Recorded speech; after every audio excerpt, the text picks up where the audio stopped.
Mature content.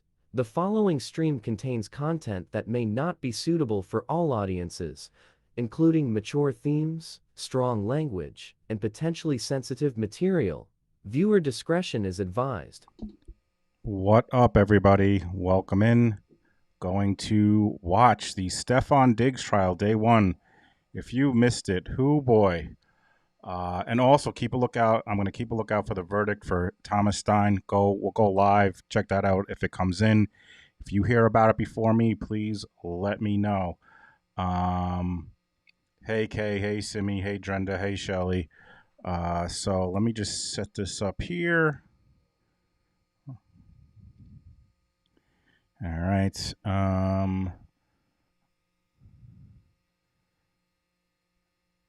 All right, so let's go. Day one, Stefon Diggs trial. Start with the opening. They actually showed some of jury selection.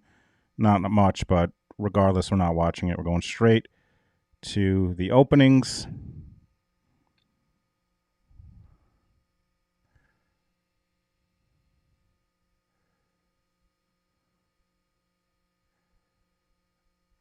And let's get it going.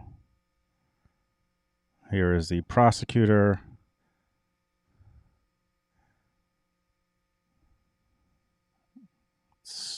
It's freezing a little here, right?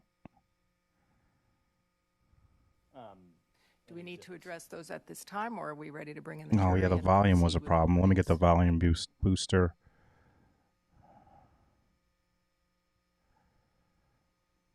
I would proceed with openings, I think. Agreed. Okay, then let's do that. We do, and counsel, I'm reminded of your motion last week to sequester any witnesses, and they step out and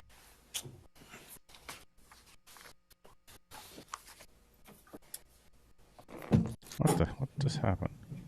About what happened on December. The fact.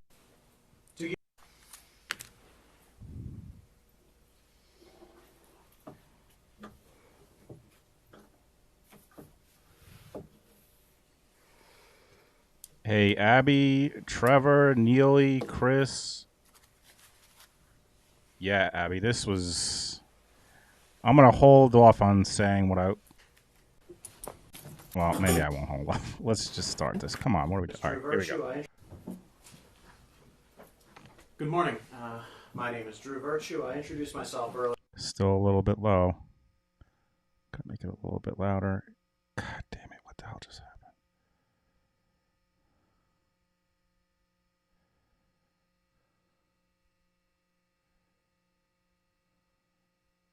Sorry, I don't know why I'm...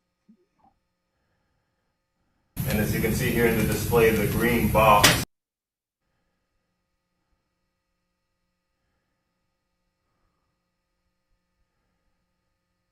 Earlier when we had a large group, and now that it's a smaller group, I just wanted to reintroduce myself again. To give you some room to stand on here of parties and what they're doing. My name is Drew Virtue. I'm the prosecutor, meaning I'm going to be presenting evidence supporting the defendant's guilt. Defense counsel will be representing their client. We'll have the clerk here, whose job it is to create a complete record of this case, both for the recording as well as writing things down when need be. The court officers who are up and about are here to make sure that we're safe, as well as help people kind of figure out where they need to go.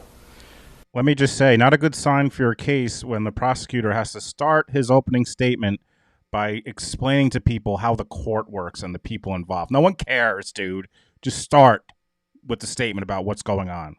The judge's job is to, kind of clunky term from law school, be the master of the law. And that leaves you guys, which equally clunky term for the jury is the master of the facts. Master of the idea facts. that it's your job, it's your exclusive job, your special job, to determine your special job. What are you talking to, a child? the facts at stake that we're talking about, what actually happened. And this is concerning what happened on December 2nd of 2025. Now, you're going to have an opportunity to hear from some witnesses. You're going to have an opportunity to hear from Miss Mila Adams. She'll tell you about her career as a private chef. She'll tell you how she came to know the defendant, about how she came to be working as a chef for him. She'll tell you about her experience working for Mr. Diggs. I expect she'll tell you about a disagreement she had with some members of his staff. And then I expect that she'll tell you about what happened on December 2nd.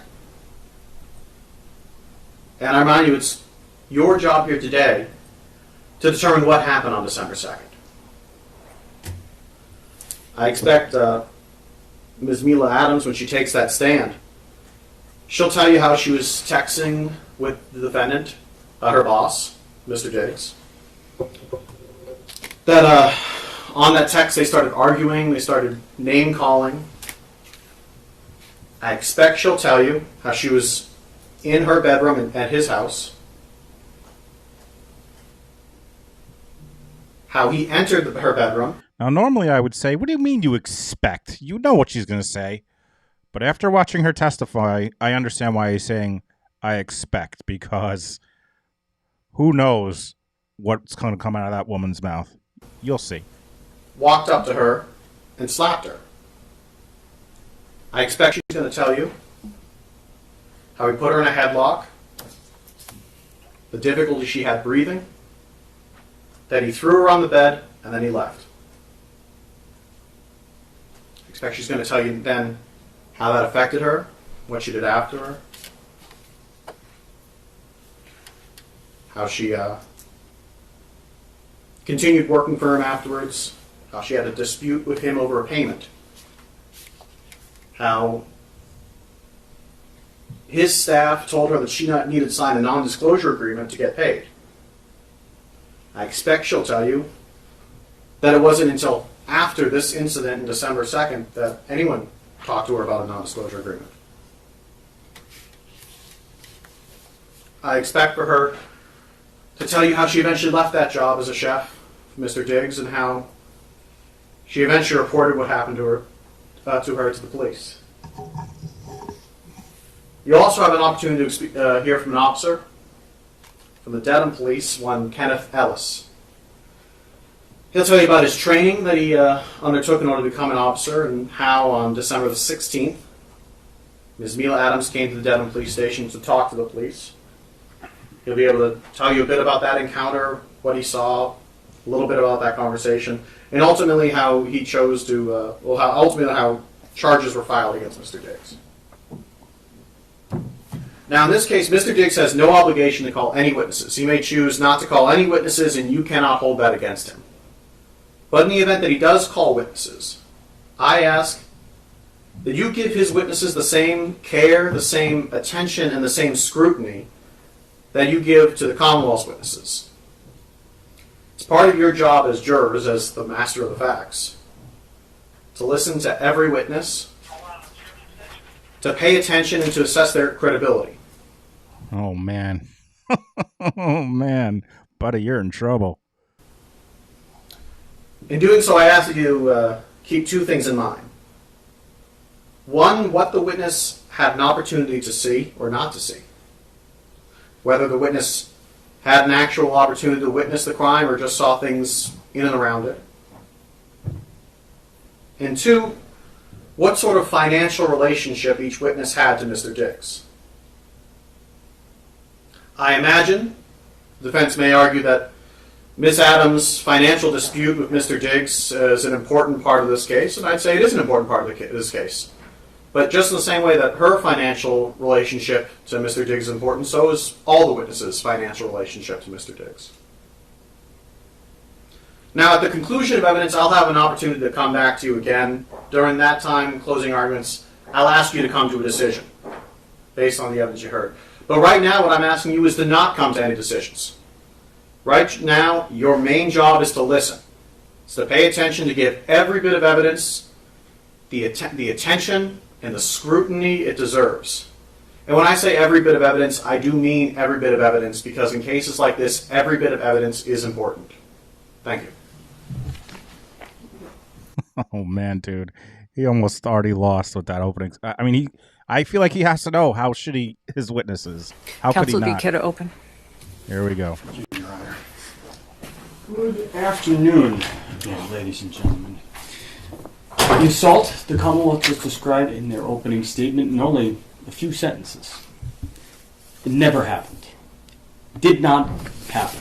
There was no strangulation. There was no assault. There was no incident on December 2nd or any other day. There were 6 people in Mr. Diggs' home on December 2nd, and not one heard or saw anything out of the ordinary. The Commonwealth has no physical evidence. There are no medical records. There are no photos or videos showing any injuries. There are videos showing no injuries at all. Pay attention to where those came from. On December 16th, as the Commonwealth just said, Ms. Adams went to the police, and you will learn that after that, on the very day the complaint issued in this case, December 29th, demands for money from Mr. Diggs began coming from Ms. Adams' agents. Starting the end of December on the 29th with over $19,000, and the most recent being a sum for quite a bit more. My name, again, is Andrew Kettlewell, and with my partner, Ms. Silva, we represent Stefon Diggs, who I'm actually going to ask to stand up for a moment. Mr. Diggs is a 33-year-old professional football player and businessman. He played for the New England Patriots last year. He's from Maryland.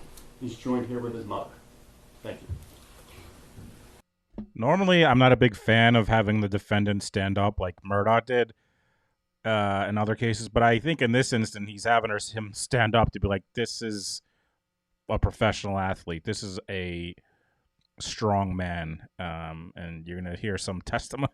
I mean, I don't know why he did it, but you're going to learn, ladies and gentlemen, that December 2nd, 2025 was a day like any other for Stefon Diggs. He was in a good mood. The Patriots had played the night before. They'd won. He played well. He was going to head into work on December 2nd, just like any other day after a game, for treatment, film review, team meetings.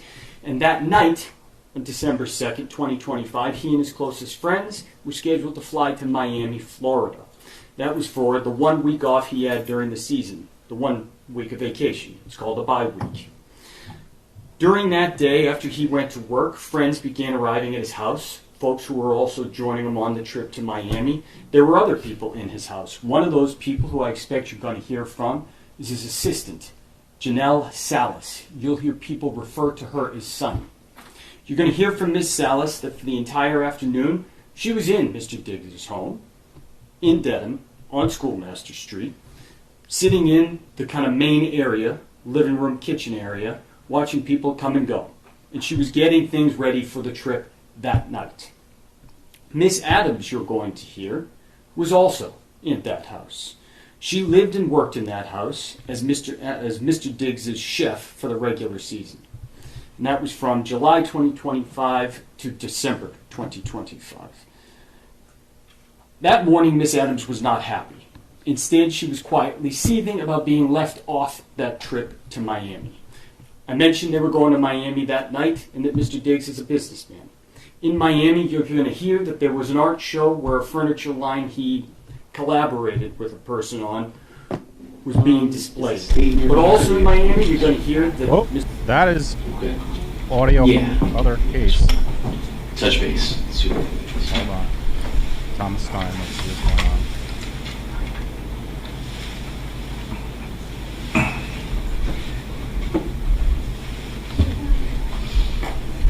Oh, I think they're going home for the day.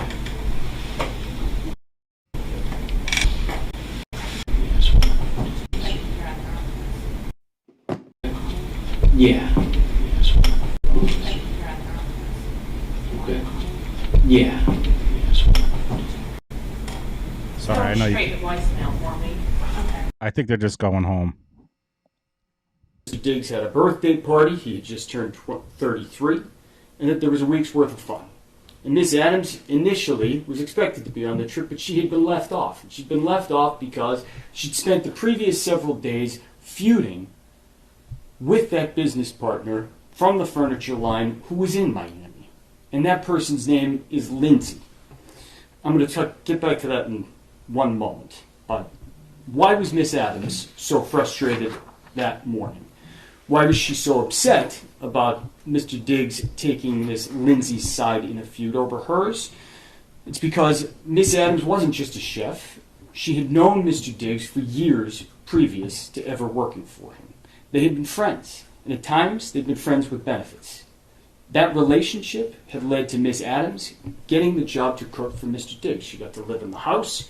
She went to games. She sat with the owners of an NFL team, went to parties. She was paid $2,000 a week in reimbursement for what she claimed she spent on groceries. And she had plenty of opportunity to talk to Mr. Diggs about trying to get him to invest in her to open her dream restaurant. As that season wore on, her place in Mr. Diggs' circle began to slip. And things came to a head in late November when that issue that I just mentioned, the feud between her and this person named Lindsay, popped up. That feud, it's about an anonymous blog post that was posted on the internet. Lindsay said that Miss Adams posted it. Miss Adams said Lindsay was the problem. The blog, the drama, all of that, it's not important to this case. What is The blog was Wendy. important is that by December 2nd, 2025, Miss Adams was furious. She was upset about being left off the trip. She was upset about Mr. Diggs taking Lindsay's side over her in that argument. And so while he was at work, she was at the house. And you will see the text messages, I expect, that she sent to him that morning. You'll see her frustration boiled over. A quick word about those text messages. I expect you're going to see most, if not all, of these messages. And there's some language in there that is not typically courtroom appropriate. There's cursing, there's slang. The one thing I ask of you is that you don't let the way that the messages, the two parties in the messages communicated with one another, interfere with your ability to understand the content and to understand their importance. Because you're going to see what that exchange was about. You're going to see it was about this dispute, about Miss Adams being left off the Miami trip, and about Mr. Diggs picking somebody else's side over her. And you're going to hear why that's important. Because as I said, Miss Adams went to the Denham Police Department on December 16th. And she made her report. And she told them that the argument on December 2nd was about money.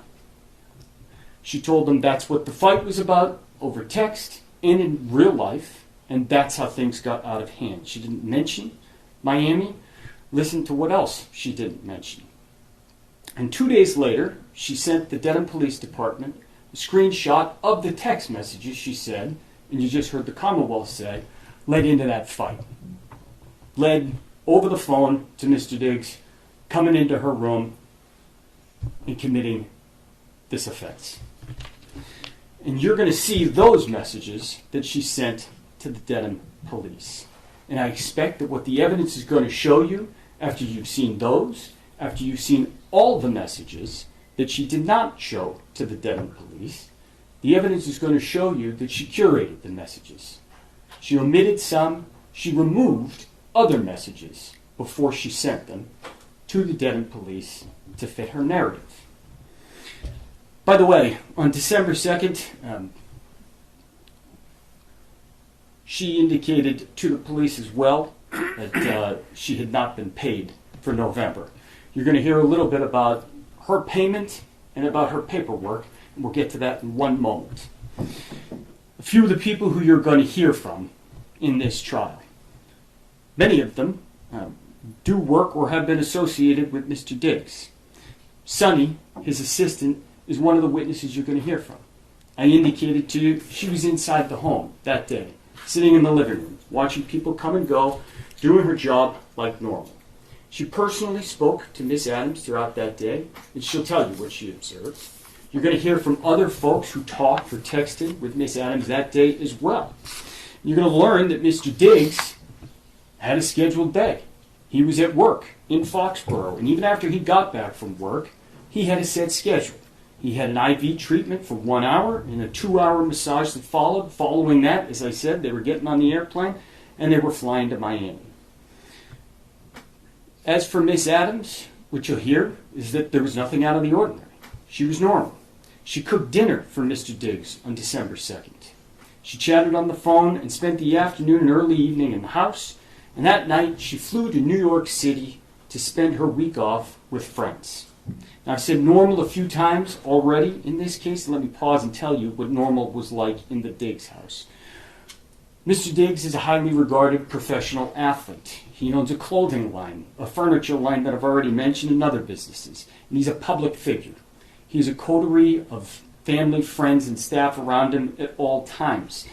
Good professional athletes are paid very well in this country, and Mr. Diggs is very good at his job. He has the means to support his friends, family, and staff, and he takes good care of his people.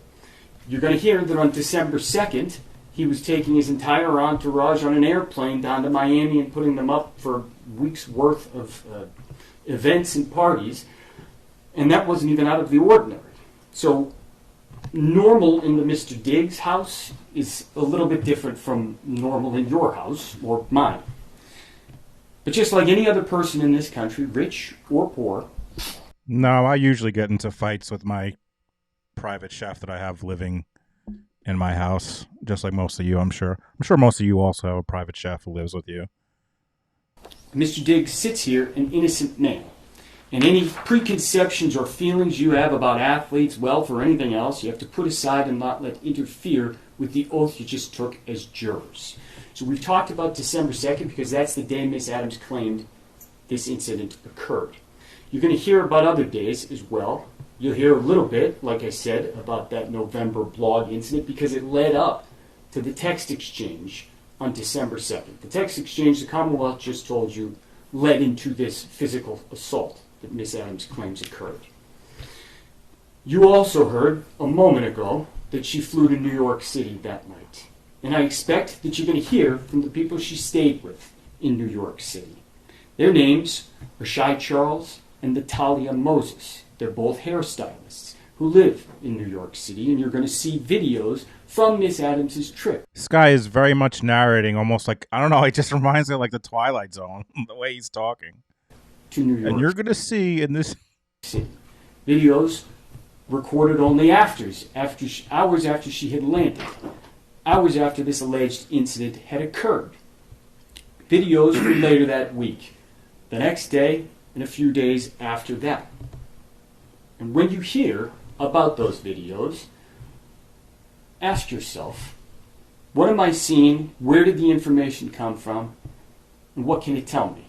Ask yourself whether what is depicted on those videos is consistent with the Commonwealth's theory that Miss Adams was brutally assaulted by a professional athlete in her bedroom on December 2nd.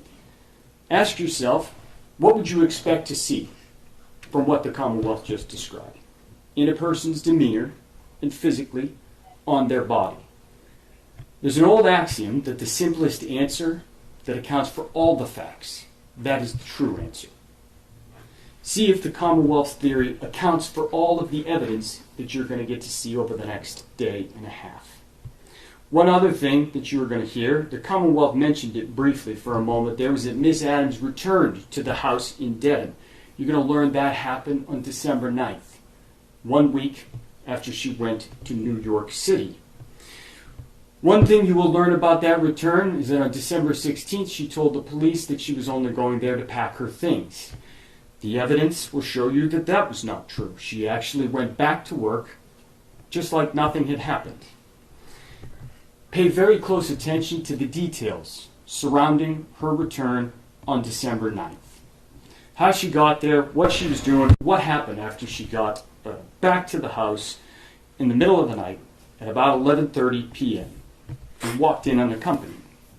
Listen for those details about what she did then and what happened after, and ask yourself whether it tends to corroborate the story the Commonwealth just told you, that she was violently assaulted and strangled on December 2nd, or whether it instead suggests that nothing happened on December 2nd. As I said, after Miss Adams got back to work on December 9th, she tried to pretend that things were fine. She tried to get back in Mr. Diggs' good graces to get him to forget about the text exchange back on December 2nd. But the damage, the argument they had on December 2nd was done. and she couldn't get back into his good graces. And even worse, she was now coming back and going to have to comply with the same rules that apply to everybody else. The Commonwealth already mentioned one of those. You're going to hear from Melissa Goddard, one of Mr. Diggs's bookkeepers who came up from Florida. She's going to tell you that she took over responsibility for Miss Adams's payment that fall, and that she found, because Miss Adams had had this previous relationship with Mr. Diggs, that she had never been onboarded as a normal contractor. She had never filled out any normal paperwork. And she told the assistant Sonny and Miss Adams that they needed to follow the normal procedures.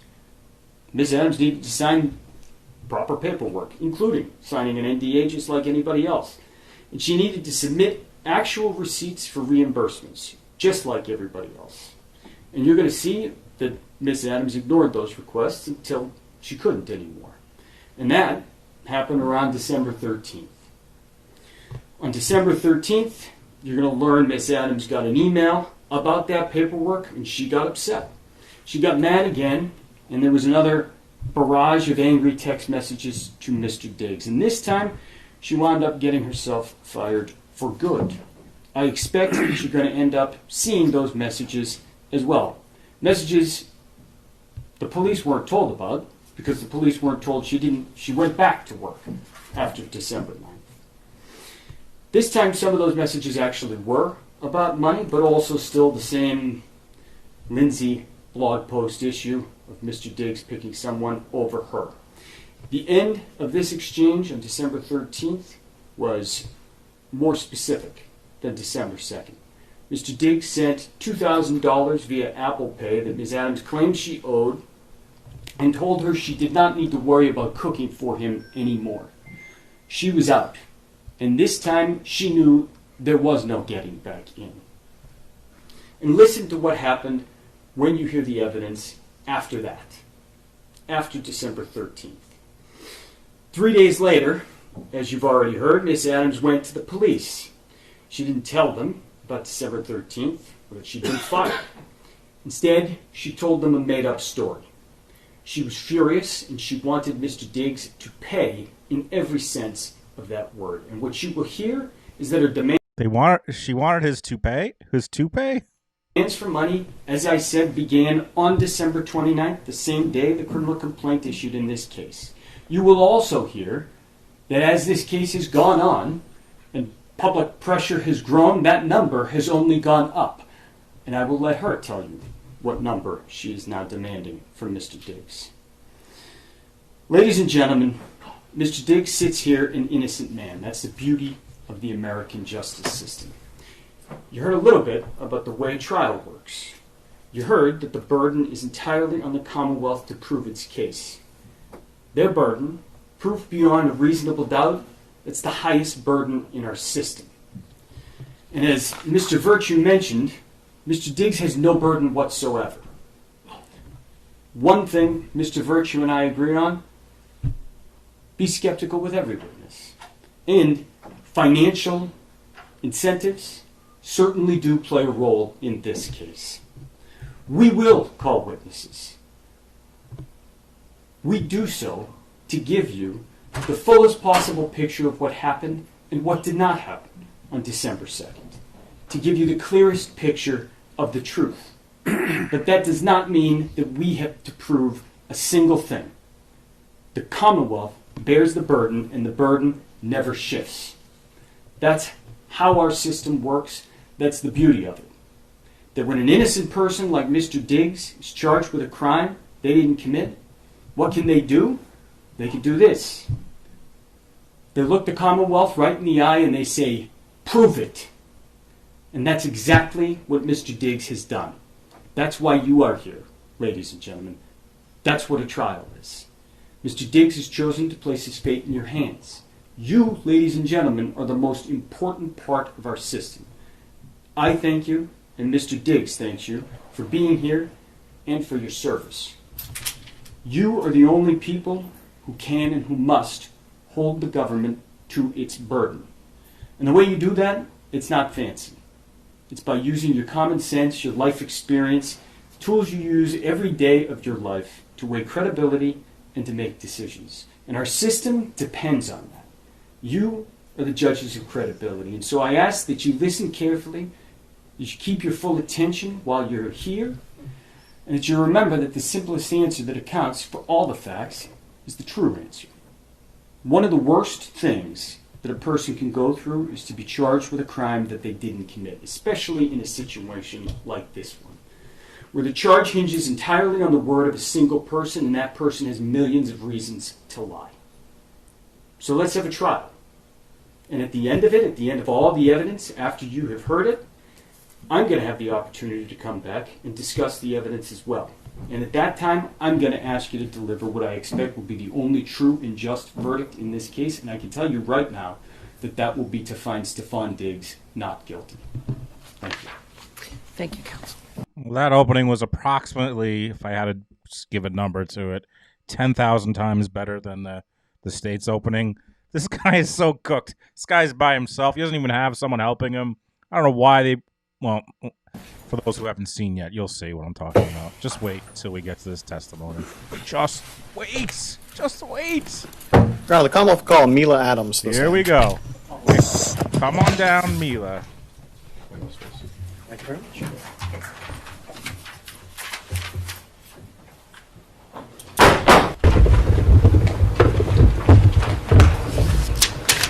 I'm trying to find my come on down. Find my sound.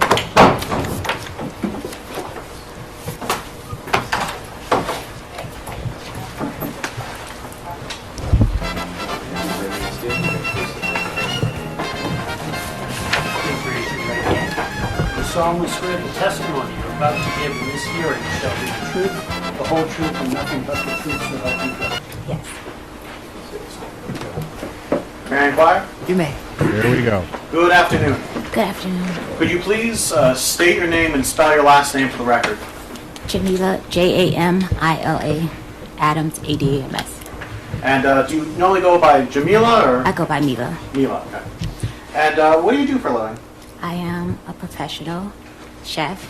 I have been working in the industry for 13 years. So you're a professional chef. Do you work in kitchens and? I work privately for athletes, prominent figures, and wealthy families. So you're a private. Is there a difference between a private chef and personal chef? Are those the same things? By the way, after this trial, unless she has some previous relationships, no one is hiring this woman again. Just trust me on this. Just watch. It's pretty much the same thing. And how long do you say you've been a private chef? 13 years. 13 years. And what sort of training did you take to become a chef? I went to school for clinical psychology, so I have a degree in psychology. But I followed my passion in cooking because I grew up in the South and we cook.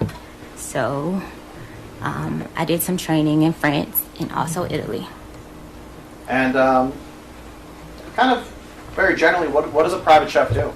We provide daily meals for our clients. So that would be breakfast, lunch, dinner, snacks. It's typically a live-in situation. So readily available to them, kind of like 24 hours a day. So I would say it's based on clients' needs. So And each client would, whatever your health goals were or health issues were, I will help you get better. so you mentioned a little bit about what kind of clientele have you worked for? Athletes, entertainers. And without naming names, what kind of athletes or entertainers do you mean? Singers, football players, basketball players, baseball players. And are these Sutton, name them. Name them. Name them. professionals? Very professional. How much do you make in that job? It ranges, depending on the needs they need from me. If it's a full-time live-in, it can range from anywhere $5,300 a week to $10,000. 10,000 a week? 10,000 a week? If I'm doing my math right here, that's $500,000 a year. I gotta start cooking shit. Turning your attention now to a Mr. Stefon Diggs. Do you know Mr. Stefon Diggs? Yes. And how do you know him? I've known Stefon Diggs for over 4.5 years. And how'd you meet him? We met in December 22 through an Instagram message. He first wanted me to cook for him. And do you see him in the courtroom today? Yes. And could you identify him through, I see you're pointing at someone, but could you describe him just because we have to have everything on the record? You describe him either by clothing he's wearing or hairstyle, anything like that? A blue shirt and blue tie and blue suit. Your Honor, may the record reflect that this witness has identified the defendant as Mr. Stefon Diggs? It will reflect that identification of the defendant. Thank you. Over those 4 or so years, how would you characterize your relationship with Mr. Diggs? I would say it's complicated. We had it started out as friends. It started out as friends, became sexual, and we would meet up, hang out, and we decided I would come work for him like February of 2025. So you said February 2025, you and he talked about you working for him? Yes. And that's as a private chef? Yes. What were the sort of terms of your employment? Like were you going to be living with him? Yes. And how many meals or what was it like working for him?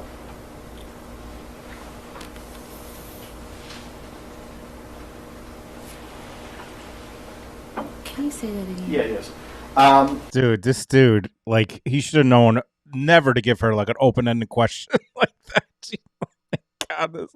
So, as far as your employment goes, what were your duties working as a Mr. Diggs private chef? My duties were to make all his meals, his snacks, basically get him healthy. That was the start of our initially hiring me. He was coming back. It was his comeback year. And I wanted to help him get healthy, to eat better, too.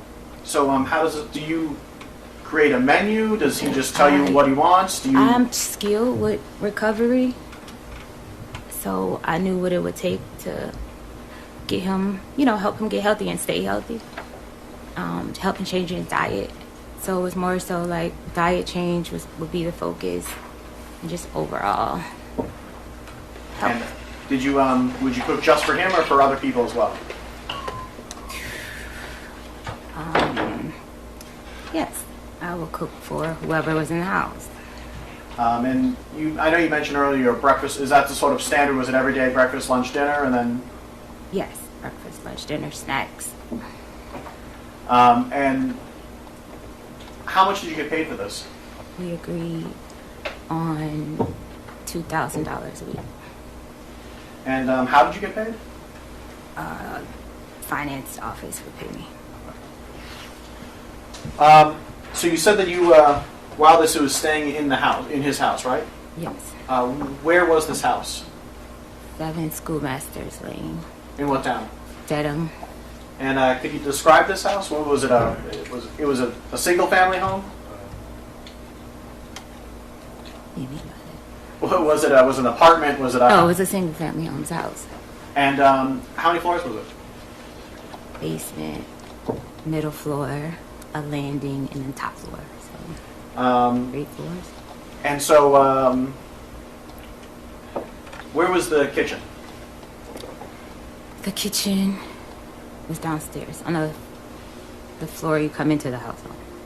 So the first floor, I call it. And that's where you did your chefing, cooking, baking. I don't know. Yes, where I did my cooking. Yes. Yes. And where did you stay in that house? I stayed on the top floor. And where was it in the house? It was up the landing all the way to the back, and it was over the kitchen. And was this a single bedroom that you had? Was it a suite? What was it? A single bedroom with a full bathroom. With a full bathroom. Was the bathroom off of the bedroom? It's the bedroom, and then you walk back into the bathroom. So It was in my room. Okay, so the entrance to the bathroom wasn't in the hallway; it was in the bedroom. Yes. Okay. And where was Mr. Diggs? Or where was his bedroom? Up the first. At first, I was trying to give a little latitude because she was nervous. Obviously, she's nervous, but as it continued, that stopped real quickly on my end. First landing. Okay, so you said that there was the floor you come in on, a landing, and then Mr. Diggs' room. Mr. Diggs was on the landing? Yes. Okay. How long were you there in that house? From July 2025, July 20th, 21st, I can't remember the exact date right now, to December the 15th. And during that time, who was at the house with you? Mr. Diggs, his friends. Did he have other staff that lived there, or was it just? No, I was just living there.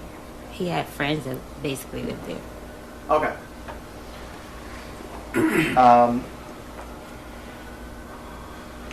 And while you were living there, was it a kind of regular schedule or thing? How did that work? Yes, he gets a different schedule by the week, but it would change by the day sometimes. Sometimes he would have to go in later or earlier. So I will often ask at night what time you have to be at work, so I can have breakfast prepared for him to take to work. Turning your attention now to November. Around November, did any sort of friction occur between members of his staff?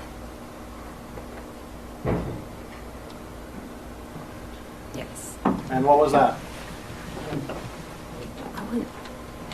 Friction. Say that again. Friction To his. Like this, come on, lady, what are you doing?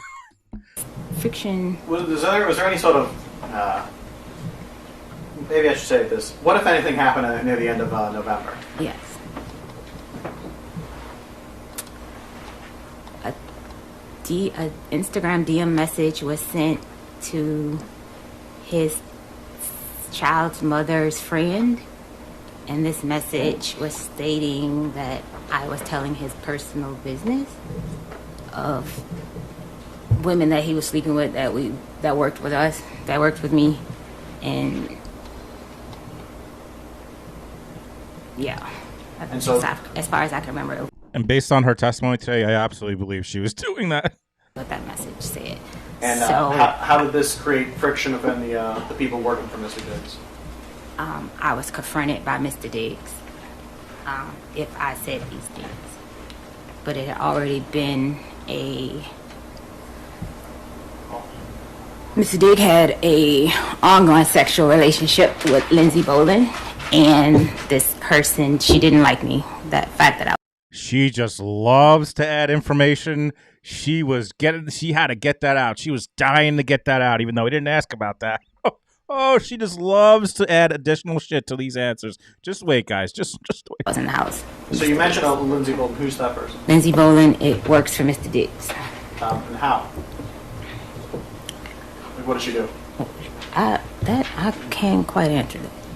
I just know he provides housing, pays her she's rent. someone I who don't know. works for him. Yeah, she works for him. And so, did you and Lindsay get into any sort of argument, you mean, or? We didn't get in. We got in an argument after Mr. Diggs confronted me. She sent me a message first, per his instruction, and called me a name. Excuse my language, guys. A bitch, and she just went on and on and on in this message about me.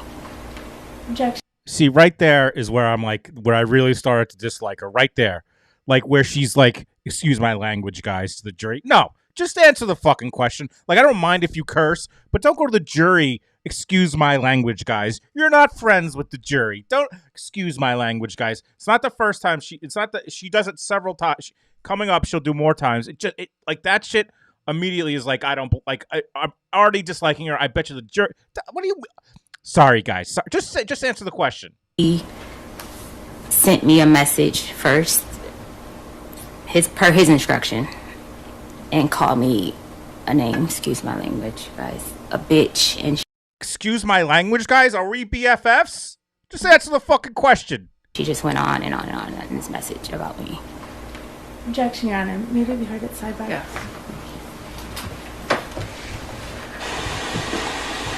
Excuse my language, guys. Fuck you.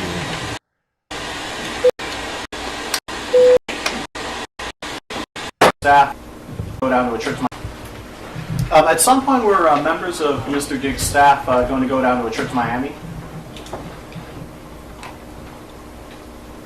The whole staff was supposed to go there, yes.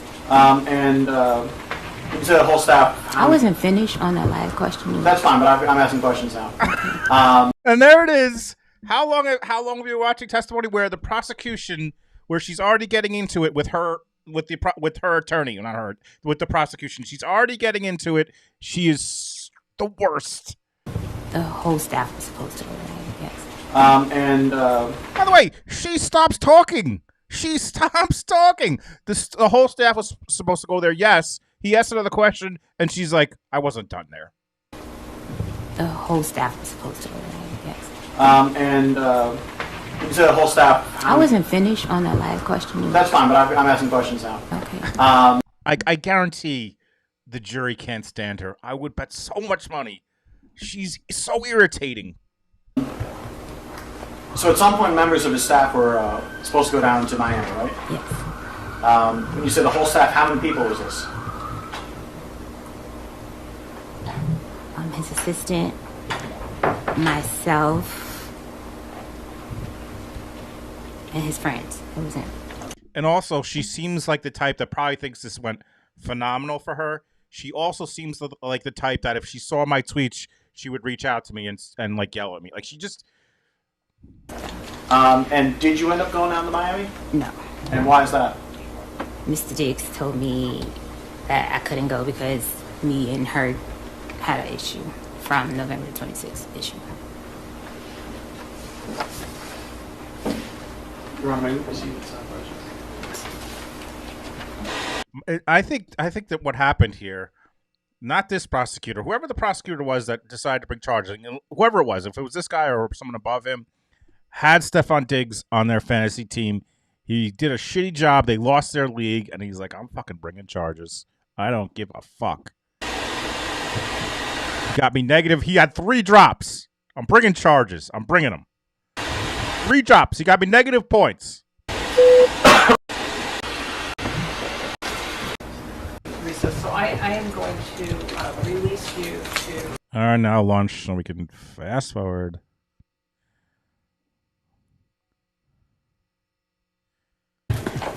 Court, all rise. Jurors entering. Ms. Adams, before you proceed, I'm going to ask you to do your best that you testify to keep your voice up. All right, we need to make sure that the person in the last row of the court can hear you. All right? Yes. Thank you. Come on, go ahead. Thank you, Honor. That's Stefon's mom. Ms. Adams, can I now turn your attention towards the date of December 2nd? Yes. Were you still employed by Mr. Diggs at this time? Yes. And where were you on December 2nd? I was in the house. 7 schoolmasters. Gotcha. And that day, what were you doing that day? I woke up in the morning, prepared breakfast. Mr. Diggs came downstairs. He asked me what was I doing for the week. And I asked him, oh, so you weren't going to tell me that I wasn't able to come to Art Basel? And he explained why, and it was because of the situation with me and the other coworker, Lindsay Bolin. And I was upset with him, not upset at the fact I couldn't go to Art Basel. Me and him have a relationship for over 4.5 years. He could have told me weeks ahead of time because me and his girlfriend, Cardi B, we were talking about having like outfits and stuff. It was like a whole thing being planned, and he just waited till the last day. So I was more. She just had to get that out. Me and his girlfriend Cardi B had these plans. She was pissed. She was getting fired. She was pissed. She wasn't invited on the trip, and she made this shit up. Oh well, you know, his girlfriend Cardi B. We had matching outfits. Fuck out of here. Upset with him not letting me know I wasn't gonna come like at an earlier time. And at some point during this day, were you alone in your bedroom? Yes. And do you know around when this was? It was in the, like around 3 afternoon, 3-ish. When you're in your bedroom by yourself, what, if anything, were you doing? I was sitting on the bed, laying across the bed. I had my laptop, reading a cookbook, actually. And were you communicating with any people at this point? I received a text from Anna, was one of his friends. Did you receive any text or send any text to Mr. Diggs? No, the morning text. That was in the morning. We had went back and forth. So you had some previous texts in the morning? Yes. So you're in the bedroom. What happens next? I was in the bedroom. Mr. Diggs came into my room. I was laying across the bed. He came into my room. When you were in the bedroom, was the door closed? Yes, the door was closed. So when he came in, did he open the door? Yes, he opened the door. Did he leave it open after him? No, he closed the door behind him. And you said you were on the bed? Yes, I was laying across the bed. About how far away were you from the door?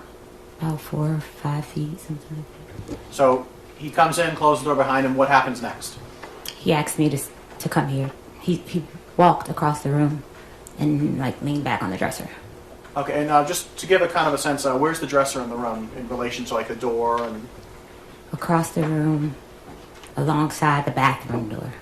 Okay, so about how far away from the front door is the dresser? Or 8 feet. I don't know them. A nice amount of feet. Okay, so some amount of distance from it. A nice amount of feet. That's a good measurement. Nice amount of feet. You said he leans against the dresser? Yes. Are you still on the bed at this point? I'm still on the bed at this point. What happens? He comes in. He looks very angry. He was upset from the text exchange we were having.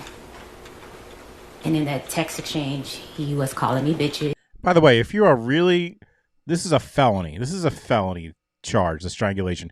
If you are really pursuing this case, why does the prosecution not have pictures of the room so we can say, this is where she was, this is where he was, this is where he went? Why is that not here? Why don't we have that? This is a serious case. He was just very upset. But what happened in that room? He came in and he with intent to hurt me. No. What, not his intent or anything. What actually happened? He was leaning against the dresser. He asked me to get up to come here. I got up off the bed and I came across to him and I stood in front of him. Like I stood on the side of him because he was leaning back. I stood on the side of him. And he was like, what was all that shit you was talking? And then what happened? And I was beginning to say, you said, and I couldn't finish my statement, and he smacked me. So when you say he smacked you... He smacked me with an open hand. Do you know which hand he used? Right hand, right side of my face. Do you know which part of your face got hit? The right side of my face. And I know you're putting your hand against your cheek. Was it your cheek that got hit? It struck? was my cheek that got hit. About how far away from you were you from him? By the way, if he's facing her and he's right-handed and he smacks her in the cheek, it's going to hit her in the left cheek, no? It would only hit her in the right cheek if he was behind her. So that doesn't even make sense. Am I crazy? When that happened? I was at the end of the dresser. And where was he? Was I just muted when I described that? Like, in front of me on the other side of the dresser. So, about how much space was in between you? Maybe 3 feet, 4 feet. So you said that he smacked you. I want to use the word. Did you say smack or slap? I don't know what the word was. Smack. So he smacked you, Yeah. and then what happened? I went to try to like block him, like push him like this, like stop. So again, I see you're pushing your hands out. I pushed up. He's way taller than me. I pushed up for him. How tall are you? 4'11", 5 feet. And how tall is he? Do you know? 6 feet, 6'1". So you said you pushed out and you made a motion with your hands. So does that mean you pushed with your hands? Yes. Around what, like his stomach, his chest, his shoulders? Up to block his hands. Okay. And then what happened? And then he...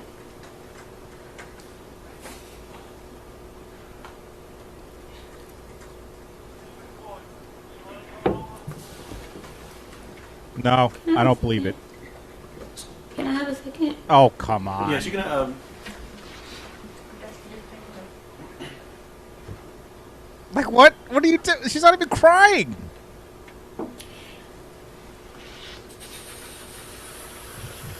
Oh, she's really putting on a show.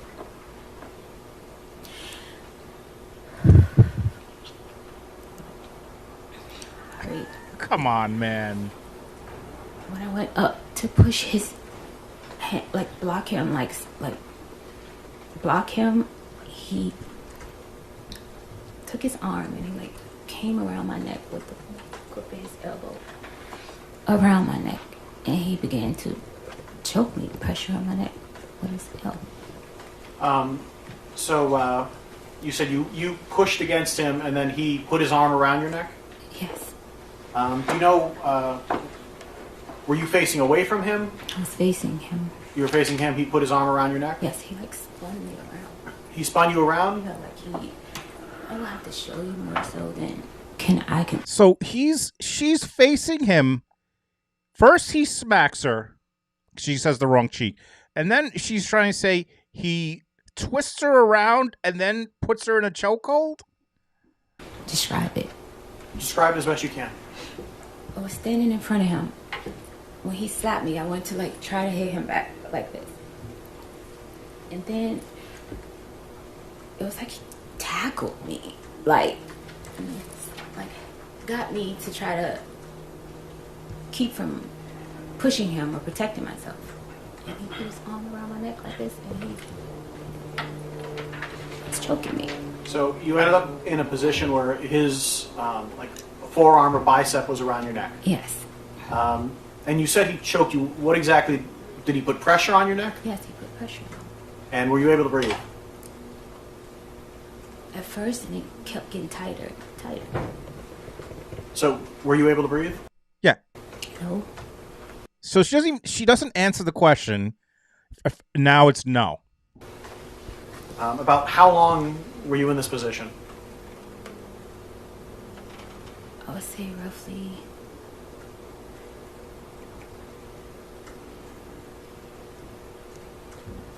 I can't recall the amount of time. I just know it went from the edge where we were in front of the dresser to the side of the bed to him falling on top of me on the bed. So about how far of a distance is that? About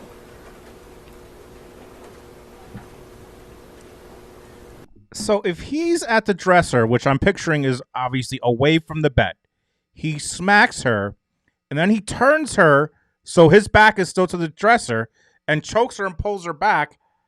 How do they fall forward, like him going forward and her backward onto the bed? This makes no fucking sense to me. maybe 4 or 5 feet, something like that, 5, 6 feet. What? At some point, did he let you go? Yeah, he let me go. When we got to the side of the bed, I was pushing back. I started to do a move that I saw off of social media. He said, Oh, here we go. Here's the move off of social media. said to me, that shit is not going to work. So you say you tried to do There a was a move. defensive move where you try to put your hands underneath the person that's trying to choke you. It's like something I saw on a women defensive page or something. And he said that shit you see on Instagram is not going to work. And that's when... How would he know that she saw that on Instagram? How would he know that she saw that on Instagram? He just said that? He just volunteered that? Did she say, no, you can't do this. I saw this on Instagram. How would he know that she saw that shit on Instagram to say that? Are you kidding me? Come on, man. Come on. He got tighter. Like, the more I was trying to put his hand, he got tighter. And then what happened?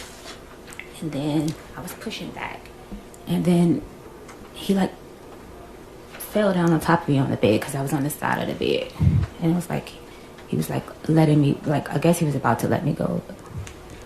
But as he was getting up, he, like, pulled my hair. And he was like, yeah, I thought so. And then what happened? He got up off of me, off the bed behind me, and he walked around the bed. I told him I still haven't got paid. He said lies. And he was like, so what are you doing? So what are you doing for the week? And I was like, I'm staying here. He said, I don't want anyone in my house. I don't want anyone here. I was like, okay, so who's going to get my ticket? He said, who always gets your ticket? And that's it. He walked out of the room.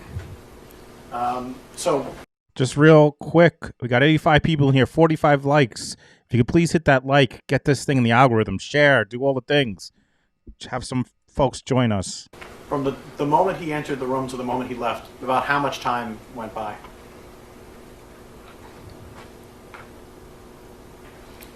My last text to Anna was probably like 3:30 something. I text Sunny at 4:11, so it was between that time because I didn't have plans. I didn't have money to go anywhere to travel, I know. I know, but just the question was about how long time. It was just in between that time. I can't say exact, but I know it's before 4:11. So, is that 10 minutes, 20 minutes, 5 minutes? He was in the room probably maybe 10 minutes, 15. I'm not sure. When he left the room, what happened next? I looked down at my pants. I had peed my pants, and I had just came off my cycle, and I was bleeding really bad again. I guess because I was so scared, I changed my pants and I cleaned. Well, I just want to let her know this. She peed her pants, and of course I peed my pants. Everybody my age pees their pants. It's the coolest. It's the coolest, lady, so it's okay. Up myself, and I came back in the room, and that's when I text Sunny to get my flight. And where was that flight to? Atlanta.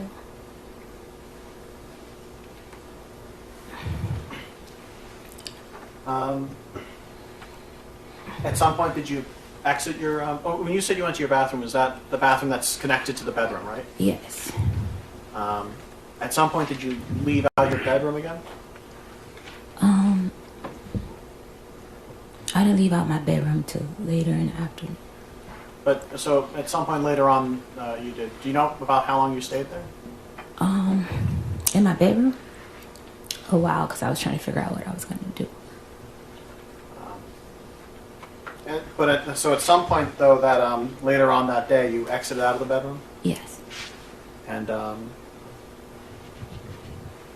what did you do next? When I exited out of the bedroom? While I was in my bedroom, I was packing my clothes to leave. I called another coworker, I would call her, and I just asked her, like, what she was doing, and she was like, I told her I wasn't able to go to Art Basel, and that I was going home, and she was like, oh, you should come here, and I was like, yeah, you know what, I'll come there. When she said here, what does that mean? New York City. So I then proceeded to change my flight to go to New York. Okay. And when was that flight going to be? I just know I landed at 10:49. It was a later flight in the afternoon. But it's that day? It's that day, yes. And just wait, you guys who haven't seen this already.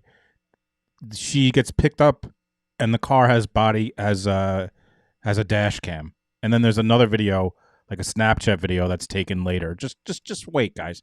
Just wait if you haven't seen this already. Did you see Mr. Diggs anytime after that happened that day? Yes.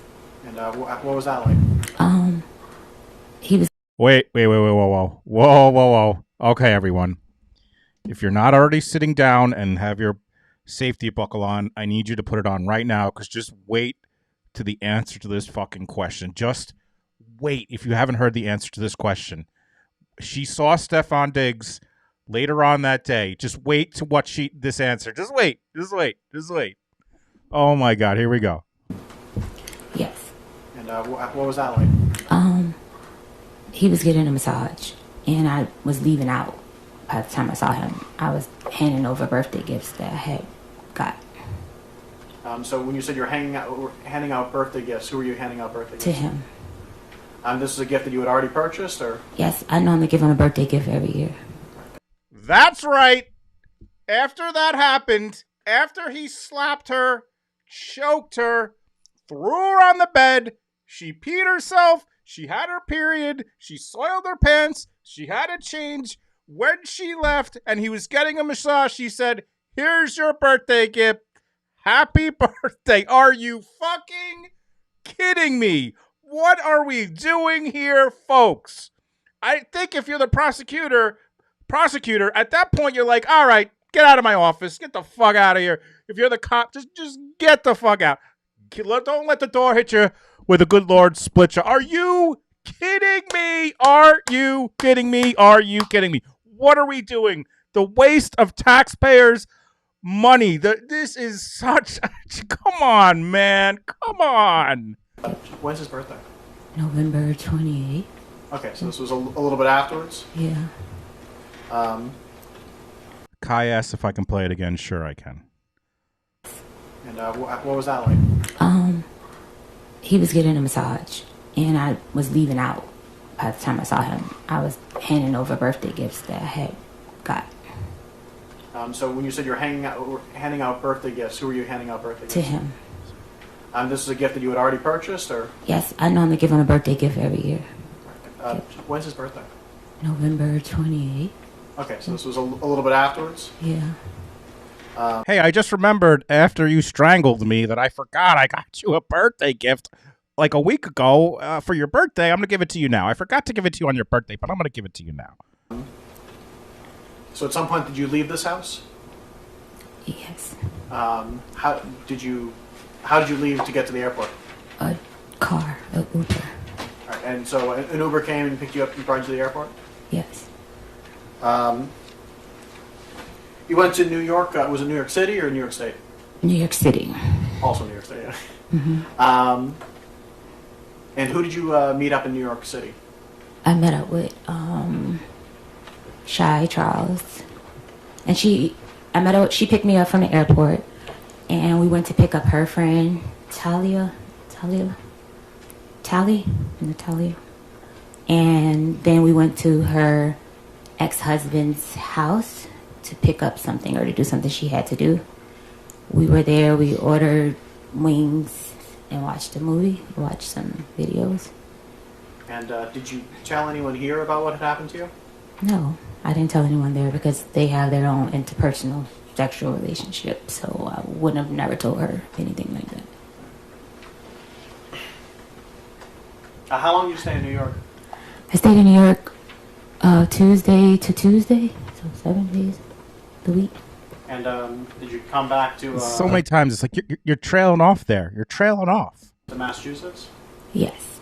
And did you come back to working for Mr. Diggs? Yes.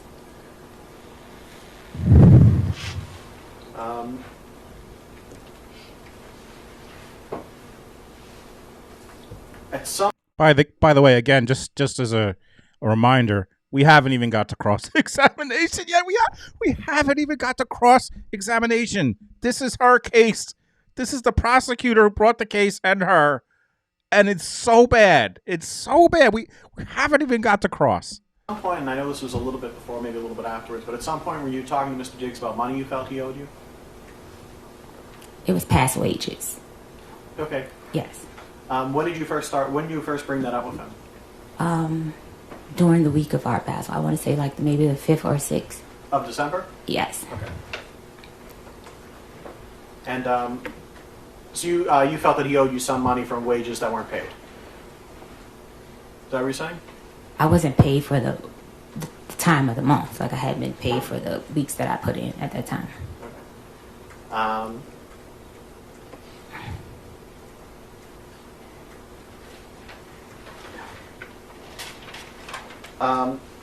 And who did you talk to Mr. Diggs directly, or did you talk to his finance people? Who did you talk to about this? It was a chain of command. Like I would talk to his assistant, but his assistant was under investigation for stealing watches and money. So I don't know if my things. Sustain that portion of the answer will be stricken from the record, and the Like, come on, man. She just has to add this extra shit, pissing off everyone. I guarantee it pisses off the jury. I bet you they come back so quick. I mean, we're still under direct. She's just got to add this shit that means nothing because she wants to just, like, spill the tea because she's having her moment here on this stream trial. Get the fuck out of here. jurors will disregard it, give it no consideration to jury before deliberation. Please answer the question asked. Commonwealth, next question. Thank you, Your Honor. At some point, did someone from Mr. Diggs bring up the non-disclosure agreement? Yes, Mr. Diggs likes to abuse people and try to hide his abuse. That objection is sustained. Unbelievable. The witness's answer will be stricken, and the jurors will disregard it during your deliberations. You are to give it no consideration and do not use the reason. Next question. At some point, were you given some information about a non-disclosure agreement by someone who worked for Mr. Diggs? Yes, And when was this? a couple days after the assault.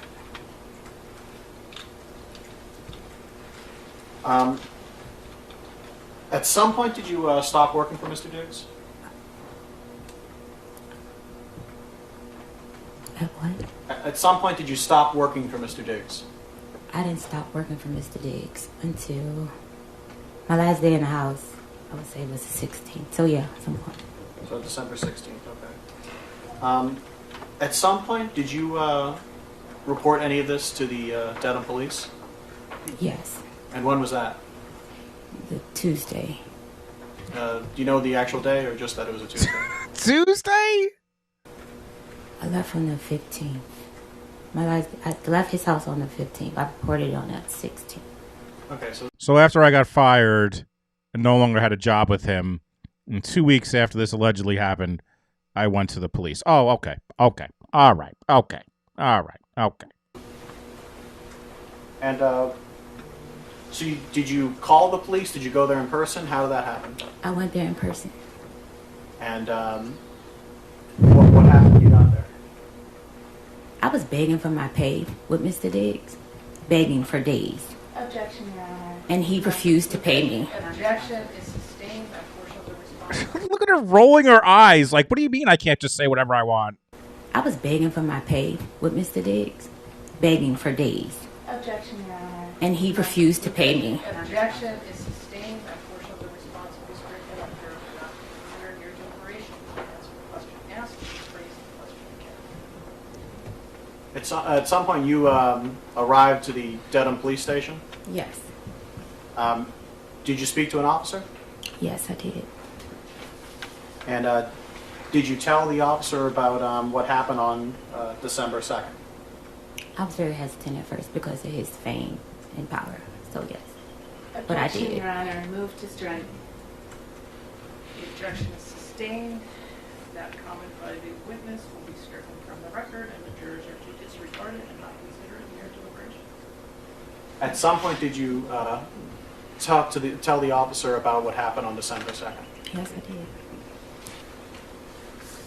And did at any point you provide to the Dedham police text messages? Yes.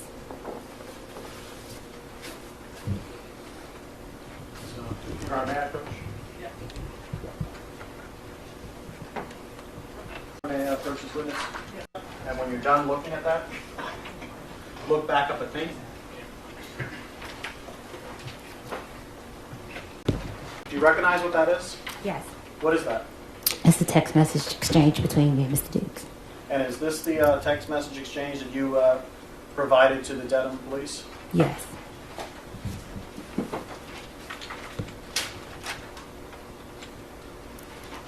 I deleted messages Because making a report to the police in my previous abusive relationship, me. She does it again. I tweeted. I really thought they were going to hold her in contempt. I thought she was going to get held in contempt because she just kept doing it. Did he say anything about deleting messages? Text message exchange between me and Mr. Diggs. And is this the text message exchange that you provided to the Dedham police? Yes.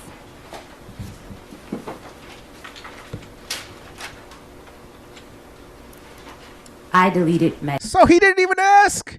He didn't even ask. She knew. She is the worst. She is the worst. She had to say this because she wanted to get in her previous abusive relationship. Ugh. Ugh. Ugh.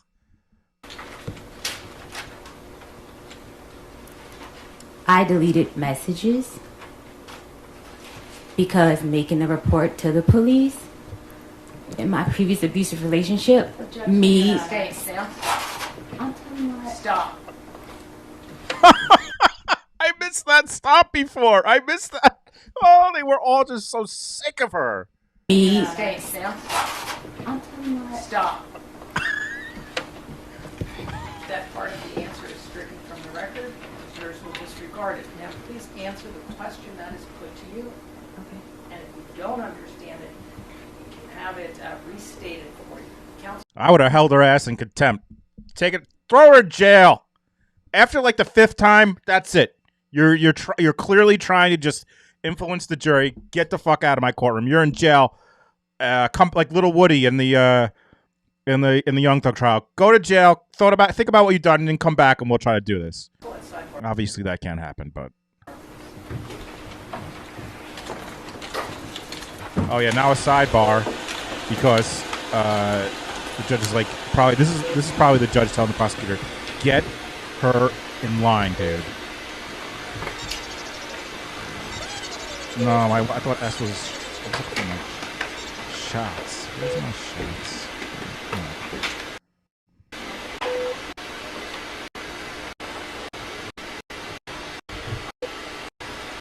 Turning your attention to what is marked as Exhibit 2, do you recognize what this is? You can look through it. There's more than one page. 1 minute. I recognize it, but the messages is cut off. There's I believe 3 pages to this. Throw 4 pages rather.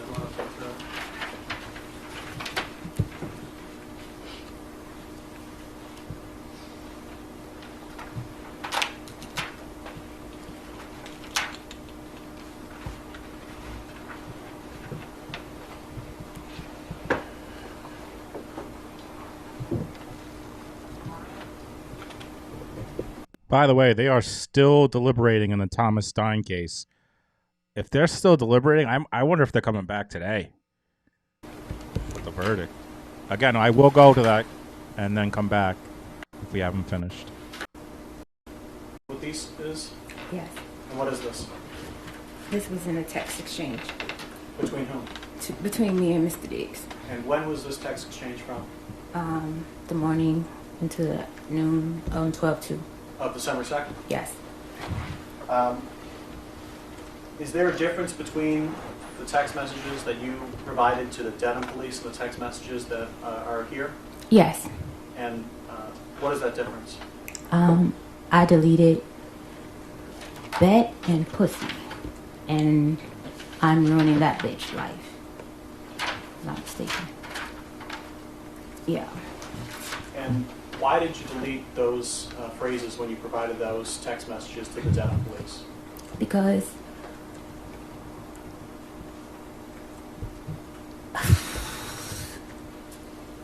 Like, what is that? What is that? Oh, she's so infuriating. It's those text messages to the Dedham police. Because just answer the question. Just answer the question. when I was abused in my previous relationship, when I would say things. Does it again, right there. Contempt. Get it. Take her to jail. Take her to jail. You've had too many chances. Take her to jail. The objection is sustained. He would. The objection is sustained. There's no question there. Again, the jurors will disregard it. Sidebar. Yes, keep rolling your eyes at the judge. That, well, I'm sure the jury likes that. I'm sure the jury really likes if you can't listen to anything and you roll your eyes at everyone. Oh, God, I didn't even see this before. Look at it, look at it.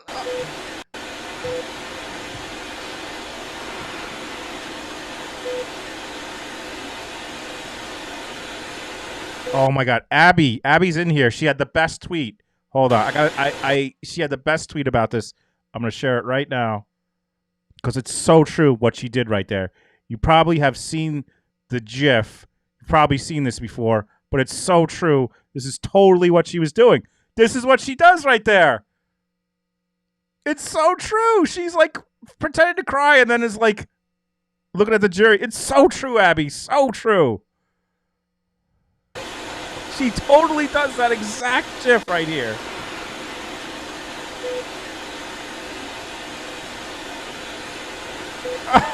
You phony! You phony!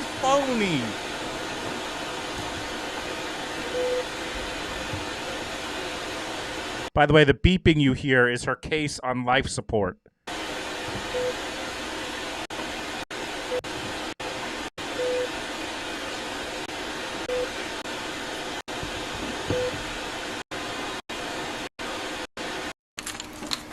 All rise. Jurors can step down this way, please.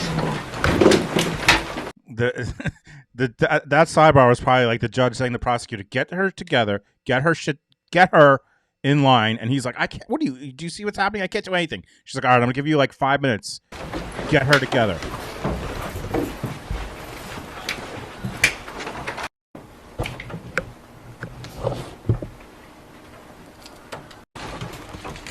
The fear of how we proceed.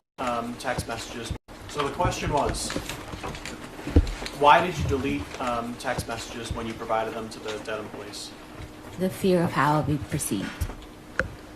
Your Honor, may I approach us? Yeah. He totally just said, "This is what you're gonna say. This is your answer." That's the only way that she got that through. Approaching now with may direct attention to what is marked as Exhibit 3. Do you mind looking through this?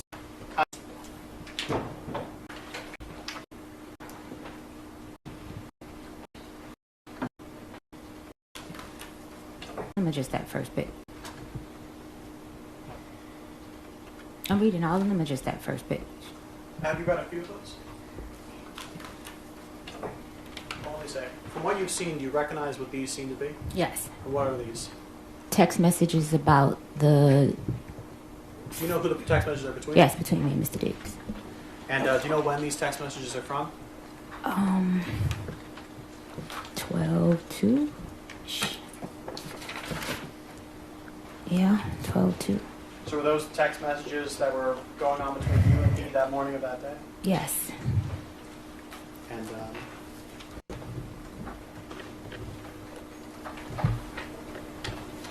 if I can ask you to maybe go to the third last page on this.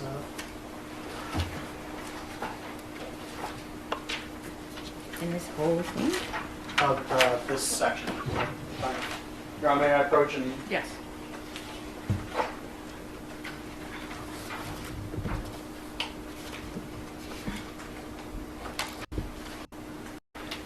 Yeah, I did. On the top page, there's a text that says pussy, right? Yes. And who sent that? I did. And how did Mr. Diggs respond? Show me I'm pussy. And how did you respond? Will do. And were those the last text messages sent before Mr. Diggs hit you? Yes. I'm not mistaken. What do you mean if you're not mistaken? It's like she's like, "Wait, is that the story?" I forget what the story is. The way she like just gets lower in her tone and then like doesn't. Oh my God. Were those the last text messages sent Watch this. Watch this. before Mr. Diggs hit you? Yes. I'm not mistaken. Oh, come on. Your Honor, may I approach once more? Yes.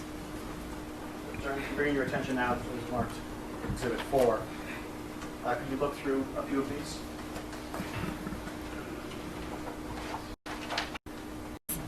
That I sent him asking to be paid. these? These are messages that I sent him asking to be paid. And do you know when around these were from? It was a couple of days after. They were in Art Basel. 12/5 it says. Yeah, I know. I was begging for my money. What? You're trailing off? Oh wow! Again.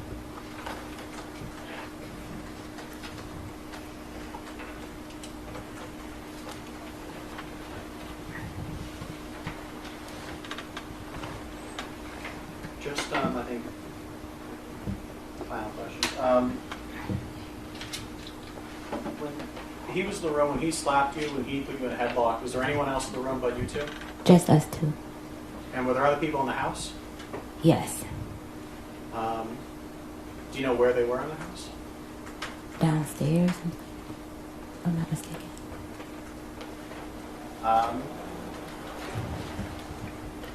And you said you went to New York and you met with a Shy. Is it Shy? Yeah. How did you know Shy Charles? She works for him. Okay, so She braids his hair. and so, and has she known you longer or him longer? Him longer. No further questions, John. You got to believe this for this cross-examination. This attorney, you have to believe like they live for moments like this. Like they have so much evidence. I'll you guys will see. You guys will see.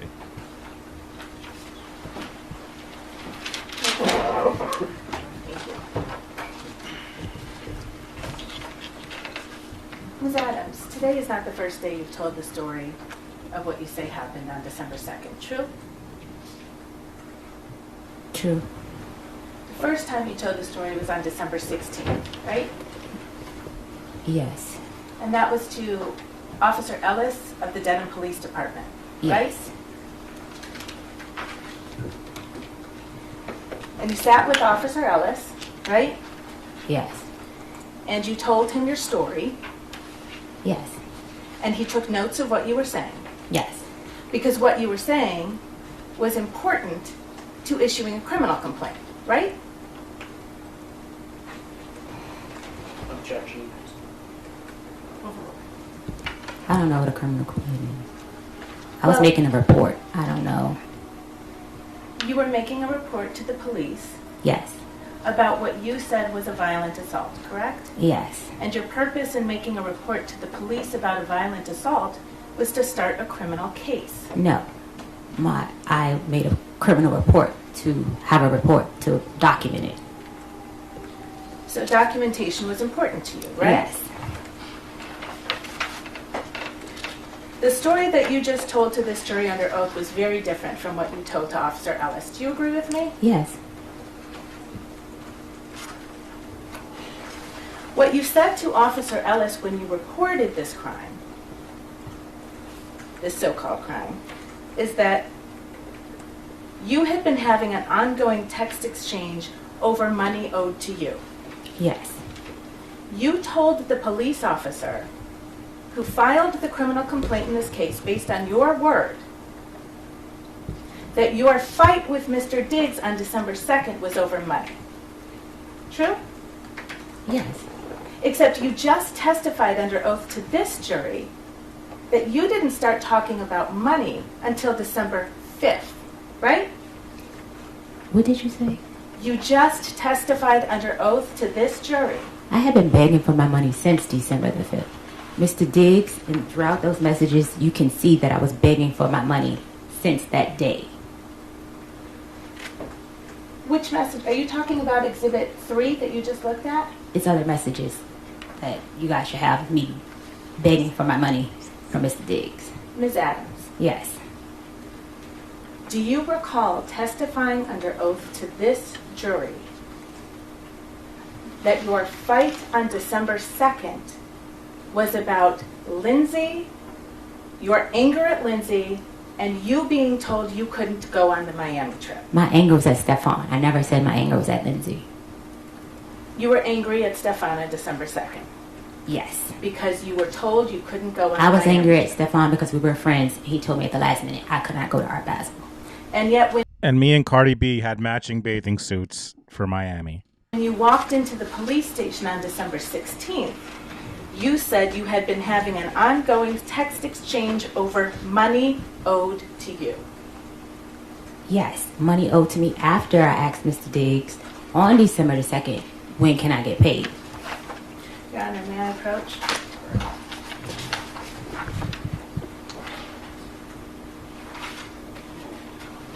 Your Honor, have you seen a sidebar? Yeah. Can we even see a sidebar? My client is about to get destroyed, and I don't know what to do.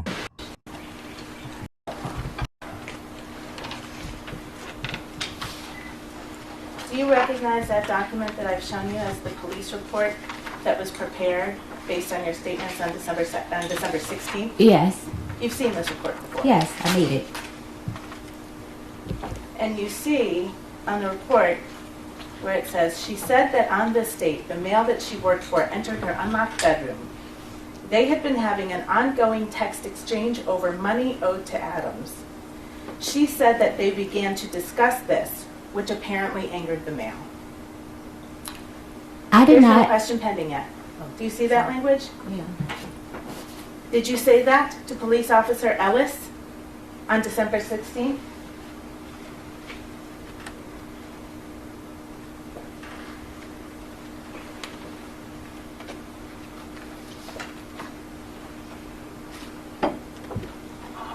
Yes, I see it.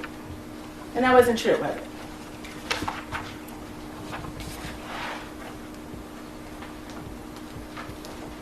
To my recollection, it was true. We did discuss money and payment. Oh, she is such a liar. She's such a liar. Testified under oath about what happened on December 2nd. Okay, I also didn't put in the police report our sexual relationship because I was ashamed. The police report got leaked. I didn't put a lot of things. The most important thing was the attack in the police report.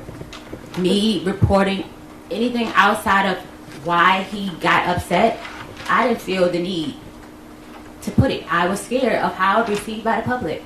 He's in a very public relationship with Cardi B. So I did not put a lot of things in the police report. My most important thing was him assaulting me and choking me and slapping me. She just has to get that shit out. She's got to get Cardi B out. She just has to be non-responsive almost every time. And that time, the attorney's like, I'm going to let her go. I'm going to let her go because she is making herself look like an idiot. And she thinks probably she did a great job today.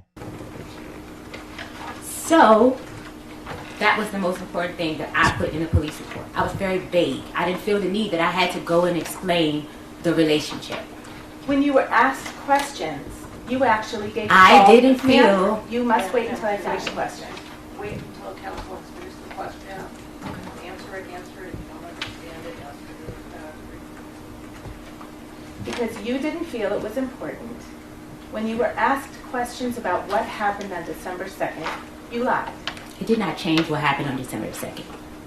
It did not change what happened on December 2nd. He choked and slapped me. Ms. Adams, I'm going to try my question again. Because you didn't think it was important. When you asked the questions of Dedham Police Officer Ellis on December 16th, you lied. I did not lie. I just did not expand on detail on the relationship I had with Mr. Diggs. I didn't feel that that was important. The sexual relationship, I didn't feel like that was important. I didn't feel it was important that he was upset because I told him I was not in love with him like those other women. I was ashamed of being with him. I didn't feel the need to explain it to the police officers. I mean, is there a more textbook example of a scorned ex? Come on, man. Come on. Answer the question. The next question. Under oath, on December 2nd, when you claim Mr. Diggs walked into your room, you had not been having a text exchange fight over money. The last text exchange fight was over money. The last text exchange was me saying, you need to pay me out for the rest of the season. I'm out of your life. Give me the money for my business in that order. That was the last text exchange. His response to me...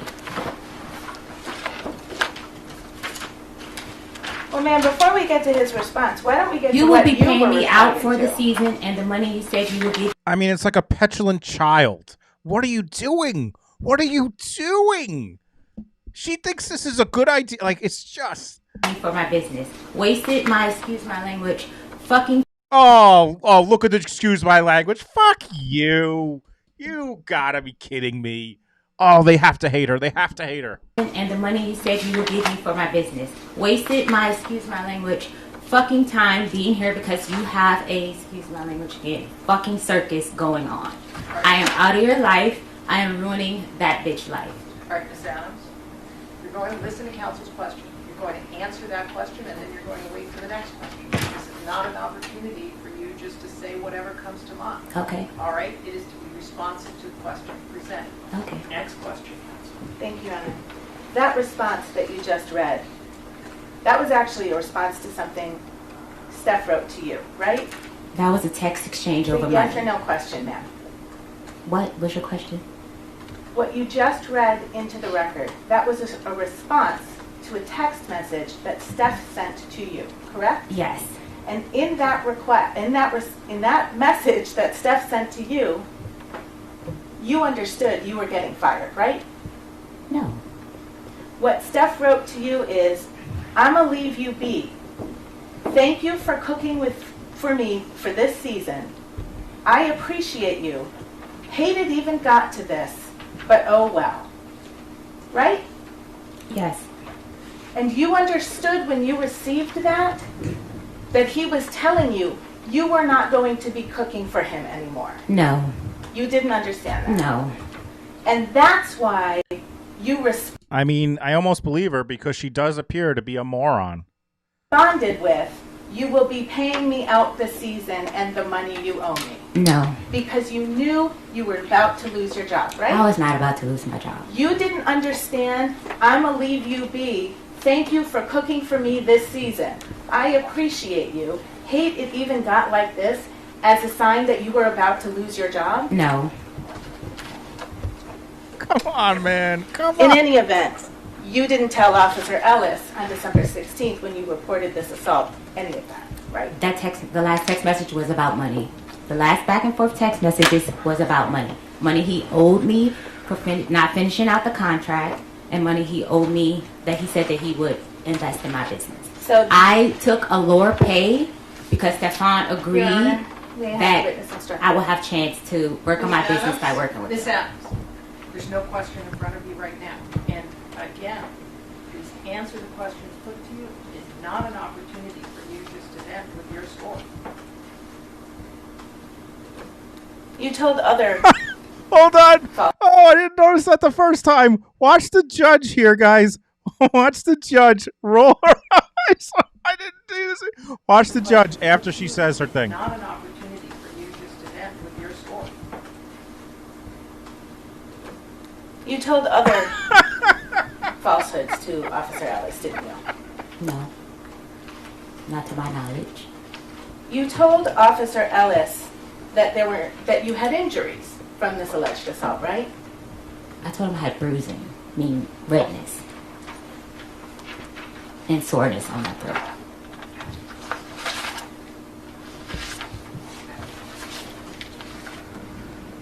You told him you had bruising on your neck, right? It was like red. It wasn't like purple bruises. On the incident report, pull that up. You didn't have any injuries when you walked into the police office on December 16th, did you? No, because that happened on December 2nd. Right. So any injuries that you would have had, you had a reason for why they weren't there, right? It happened, it faded. The fading went away the night. Update, they are pulling Thomas Stein back into the courtroom. I don't see anything about a verdict, though. I'll let you know if they say anything. But they are pulling him back to let me just see if I hear. To call pet sitters. So, what I'll do is, unless there's any objection, I'm going to call them out, find out which jurors need to make that call for pet sitters. Oh, they have to make a call for pet sitters. All right, okay. Right. And did you take any pictures of your injuries? I was in shock. The first thing was not to take pictures. It was get to get it together. I thought you just testified under oath that you had just received a text message from a woman named Anna. That's Anna Kokolas, right? You're in the wrong timeline. You didn't just testify under You're on oath. the wrong that timeline. You didn't just testify under oath that you were sitting on your bed, reading a cookbook, got a text message from Anna, and Mr. Diggs walked into your room? Mr. Diggs walked in minutes after I texted him. That's how I based the time on what time he walked in the room. Okay.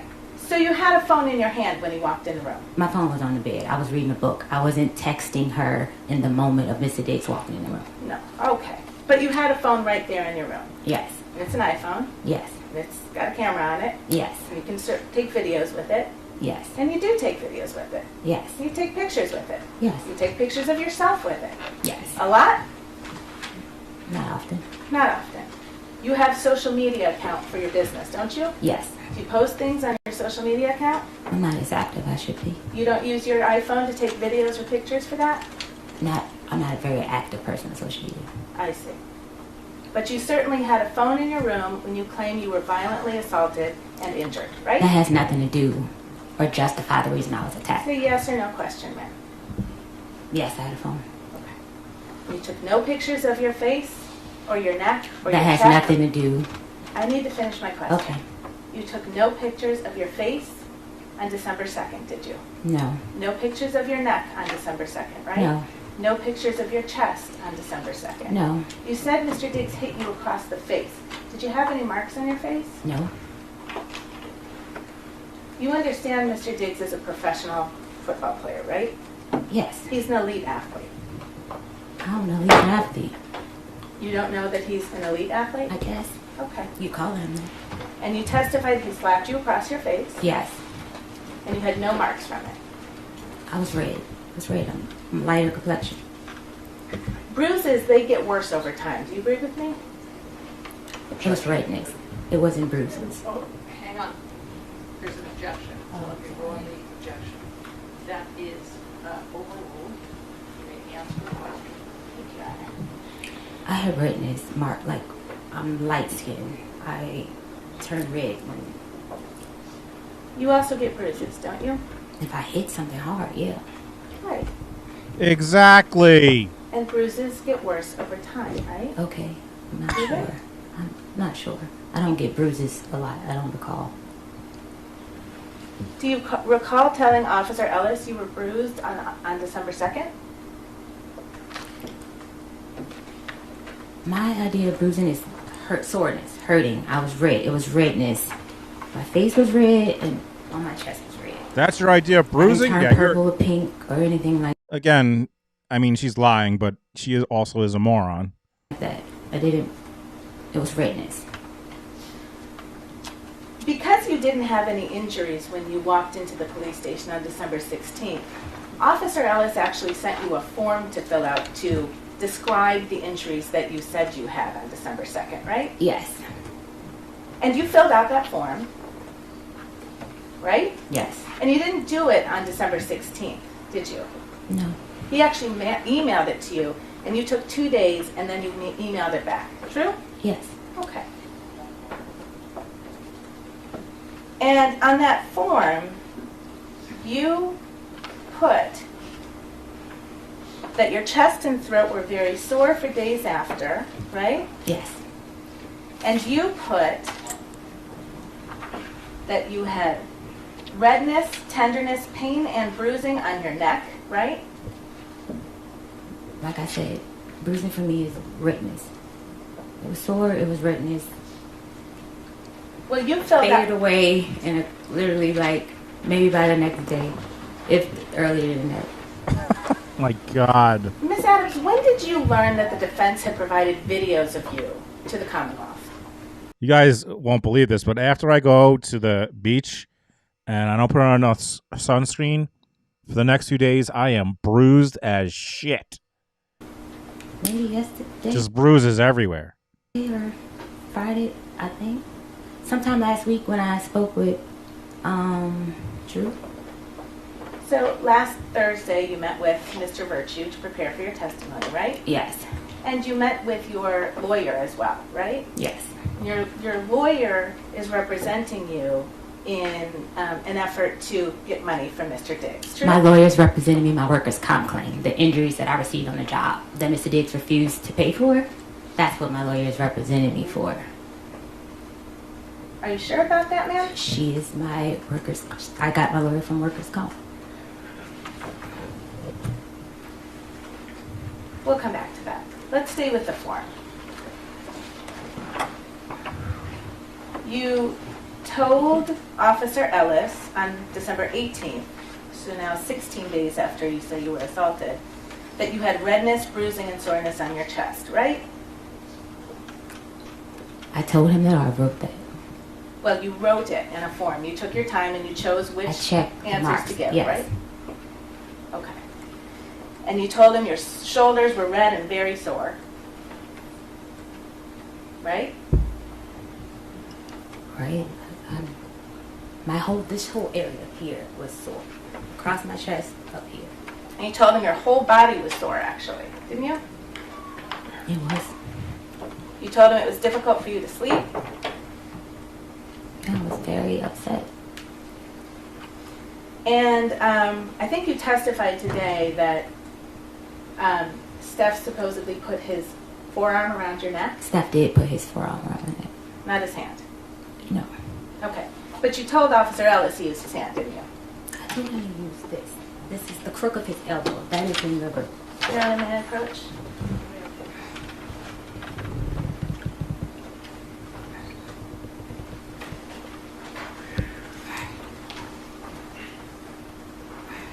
That's the form that you filled out over a course of 2 days and sent back to Officer Ellis, true? Yes. And if you look right in under the heading method and or manner of strangulation suffocation, right in the maybe top third of that page. You see that? Yes. Question number 2. How was the victim strangled? Check all that apply. See that? Forearm, right hand. You told him you were strangled with his right hand, true? With forearm, right hand. That is what's checked. Okay, but you just testified under oath it was only his forearm. This is the right side. I'm little. Everything went across my neck. So that is what I meant by forearm, right hand was his whole right side. Right hand was the smack and forearm was the choke. How was the victim strangled? That was, right hand meant smack, but his whole right arm was across my chest. You also estimated the level of pressure that the suspect used during strangulation. Do you remember doing that? Yes. I peed myself, and I came back on my cycle really heavily. So that was a yes or no question there? You gave it a yes. You remember doing that, right? Yes. And you had a choice. Low is a 1 and 10 is a high. You see that? Yes. What'd you pick? 10. 10. Yes. You said Mr. Diggs is 6 feet tall. He's actually 6'2", right? I don't know. You don't know how tall he is? You've known him for 4.5 years. I don't know. He's taller than me. Way taller than me. Okay. And you know he lifts weights every day, right?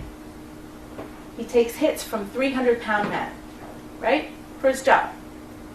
True? I guess. Do you know that? No, I don't know what his role is. And I thought he ran the ball. I don't know if people... I'm not sure what he does. How many games... So are you saying you're not familiar with the sport of football, American football, NFL football? You are the private chef for Stefon Diggs, who's a wide receiver. You said before you cook shit to make them feel better, to get them better, but you don't know what fucking football is? Get the fuck out of here. Games that Steph Diggs has played in, have you attended? I don't know football. I don't watch it to know what... You don't know what football is? The question was, how many of Were you Stefon born Diggs' yesterday? games have you gone to and watched? Gone to? Maybe 4. And you don't know that he gets tackled in that game? I don't really watch it, honestly. I'm just there for the vibes. I don't really just know there for the vibes. I'm just there for the vibes. I have the worst. I bring the worst vibes to the good vibes that everyone else has. I'm just there for the vibes. No idea. I don't even. I look at the wall. I look at the wall, the vibes. I'm there for the vibes. I want to feel the vibrations. I don't even look. I lock myself in a closet. I just want to feel the vibrations and the vibes of the game. I don't know the rules. I don't know the rules. What's football? Do they use a hockey puck? Do they use a puck? Do they have gloves? Do they have sticks? I don't know. What's football? I Who think knows? you will agree with me, I think, that if Stefon Diggs used 10 out of 10 force on your neck, It was 10 for me. For my little body and what I couldn't breathe, it was a 10 for me. the question was, estimate the level of pressure that the suspect used during strangulation. It felt a 10 to me. I could not breathe. So you chose to answer a different question than the one you were asked. This questionnaire is about me. Why wouldn't I answer it about me? This is not a questionnaire that's a united, I don't know how to say it, a global, this is about me. This is what happened to me. Okay. But you will agree with me, hypothetically speaking, if Stefon Diggs used 10 out of 10 strength to choke someone, anyone, that person would have bruises on their neck. I will not agree. You will agree that if Stefon Diggs used 10 out of 10 force to choke you, you would have bruises on your neck.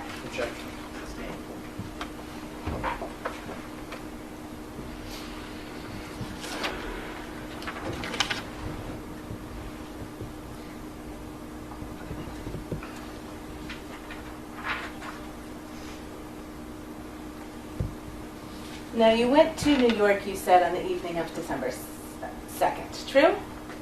True. And you stayed there until December 9th.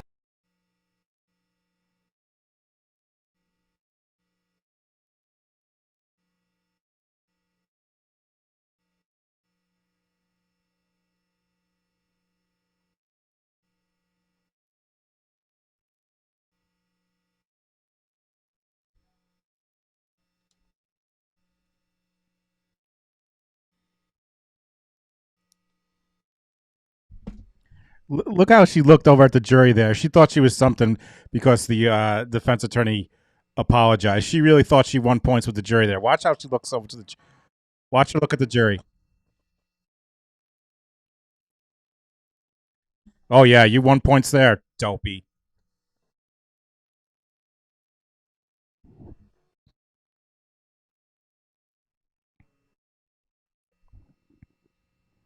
You guys don't hear sound?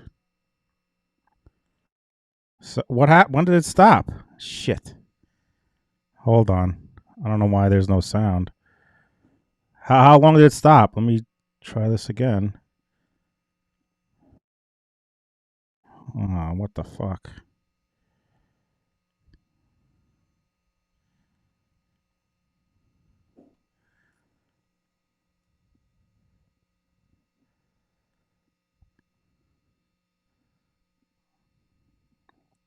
Hold on. I don't know why the sound went off.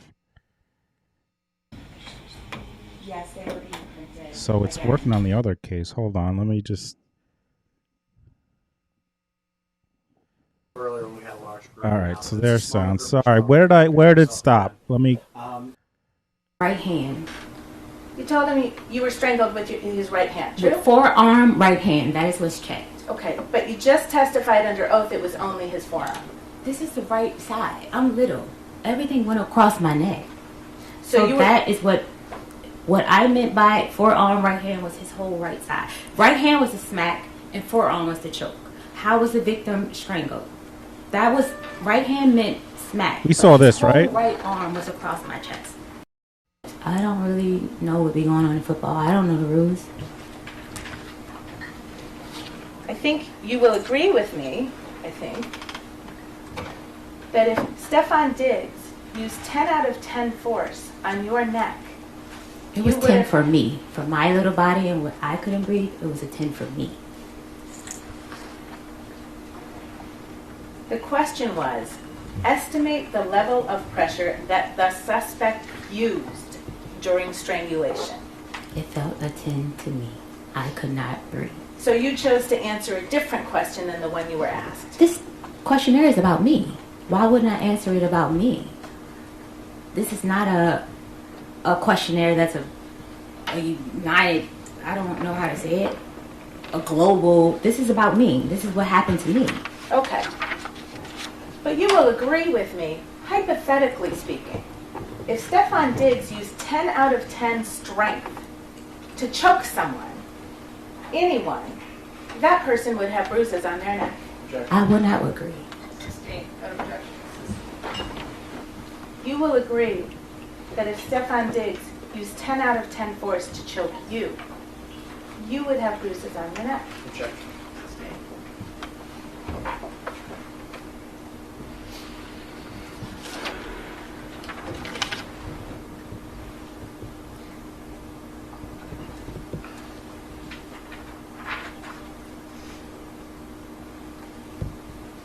Now, you went to New York, you said, on the evening of December 2nd. True?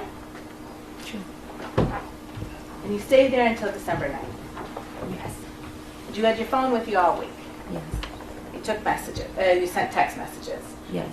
We know that because that's when you started talking about your money, right? I did what?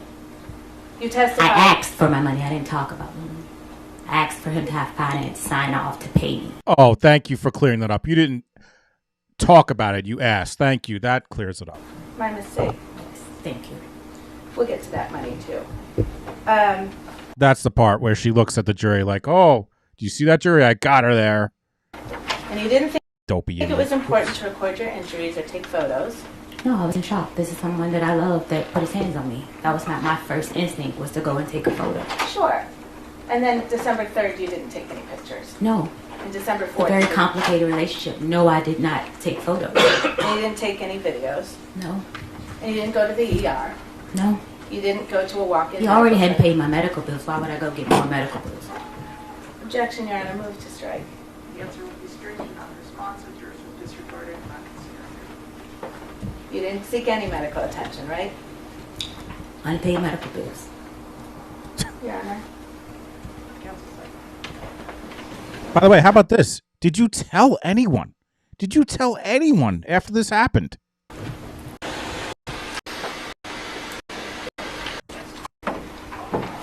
When you were with Shai and Tali for that week in New York City, you didn't say anything to them about it. I don't know Tali. I just met Tali on the night of December the 2nd.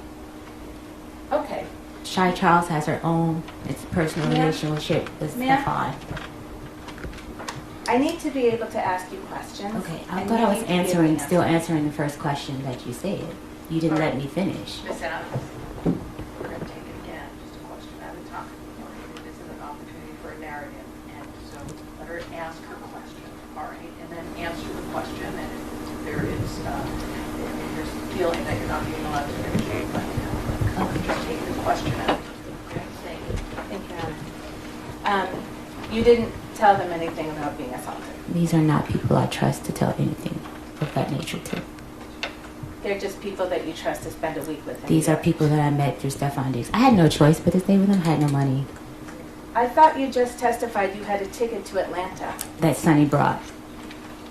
And then you changed on December 2nd, right? Yes. And then you changed your ticket to Atlanta to go to Abby coming in hot with $50 Venmo.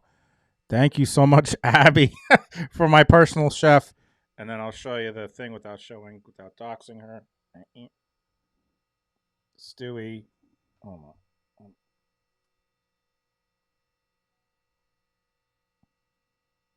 on. There's Stewie. I'm never good at showing this. Anyway, thank you so much, Abby. You're the best. I really appreciate you. Thank you. New York Yes. with Shai and Sonny. I'm sorry, with Shai and Tali, right? Yes. So you did have someplace else to I go. changed the ticket because I didn't have money for Ubers to get home in Atlanta. Shai was going to pick me up from the airport. So you were just completely broke. You had $0 to your name. Couldn't get an Uber home. That's why. Come on.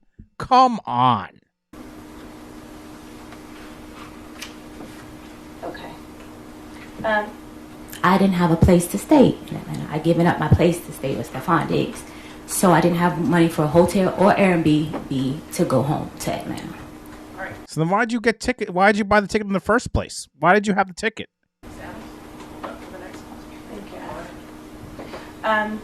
You've traveled with Shy before, right? Yes. You went with her to Trinidad and Tobago. Yes. You're actually friends with her, aren't you? Associates, Right. co-workers. Well, you've traveled to another country with Shy. It's levels difference. It was a co-worker. I just met Shy in August.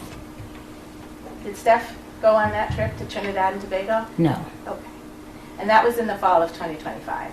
Yes. And then you went on another trip in the fall of 2025 to see Shy, right?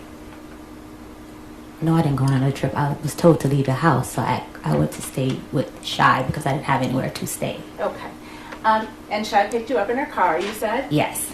And can you describe what the inside of her car looks like? Oh boy, folks. If you did not watch earlier, we're about to see some videos. We're about to see some videos if you did not watch before, so buckle up. It's a white car? Also, share it out. Let your friends know. Let your enemies know. Come join us. And like if you haven't liked already. I think it's burgundy or something like that. So the outside is white? Yes. And then the inside is burgundy. If most as I remember, I can't say exact. Okay. And Shy has a dash cam right in her car, doesn't she? Not that I'm aware of. You didn't see a dash cam in her car? No, I saw where you see the speedometer and stuff like that. No, not down on the panel where people look when they're driving. Up on the top of her car. There's a bar on the top of her car with a dash cam on it, right? No, I didn't see that. You didn't see that? No. Okay. Did Shy ever tell you that she had a dash cam in her car? No. Okay. Did you know that you were being recorded on that dash cam on December 2nd? No. Did you know you were being recorded on December 3rd? No. You know now you were recorded, correct? Yes. And you've seen the videos that came from Shy's dash cam in her car, true? No. Oh, you haven't seen them yet? No. Well, have we got something Your for Honor, you? Permission to publish Exhibit 5, if I understand. Let's see what's behind door number 1.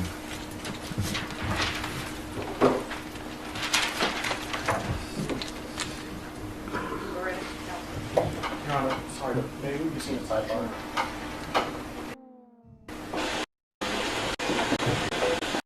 Been admitted in this case as Exhibit 5.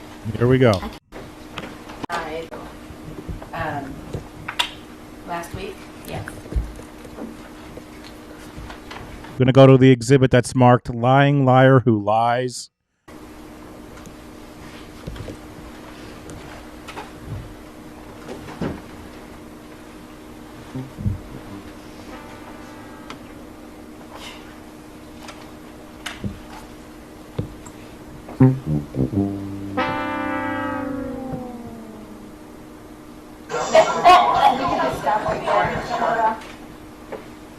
I don't know, Ms. Adams, were you able to see that person in that video?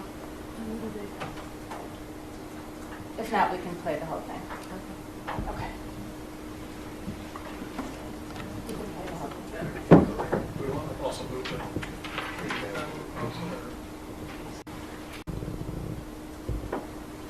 So while this is playing, Ms. Adams, do you recognize that person on the video as you? Yes.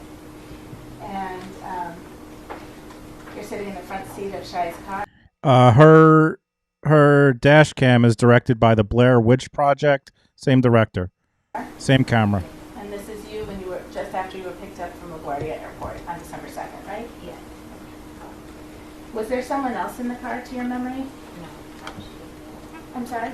No, not when she picked me up. Okay.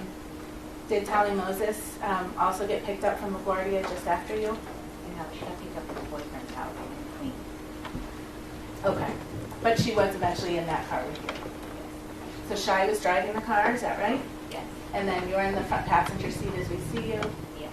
And then did Tally sit in the back behind you? Behind Shy. I'm sorry? Behind Shy? Okay. And this was all on December 2nd? Yes. And this is the day you say you were violently assaulted. Yes, that doesn't justify or prove that I wasn't assaulted because I learned how to save face. Okay? Mr. Kettlewell, can we also show the next video? Julian saw something. Your Honor, just for clarification, there's Exhibit 5, I think is just a number of videos in one exhibit. Thank you. Thank you, Mr. Richard. All right, here we go. Here's the one we Do you can actually. recognize the person in this video? Yes. And that's you in Shai's car again? Yes. And this is the next day, right? It's December 3rd. I mean, I don't know what the defense is doing here. Very clearly, you could see the bruising on her neck and face, the right side where she got slapped, and her neck. Oh, wait, there's nothing there. You gotta be kidding me. My God, what a joke this case is.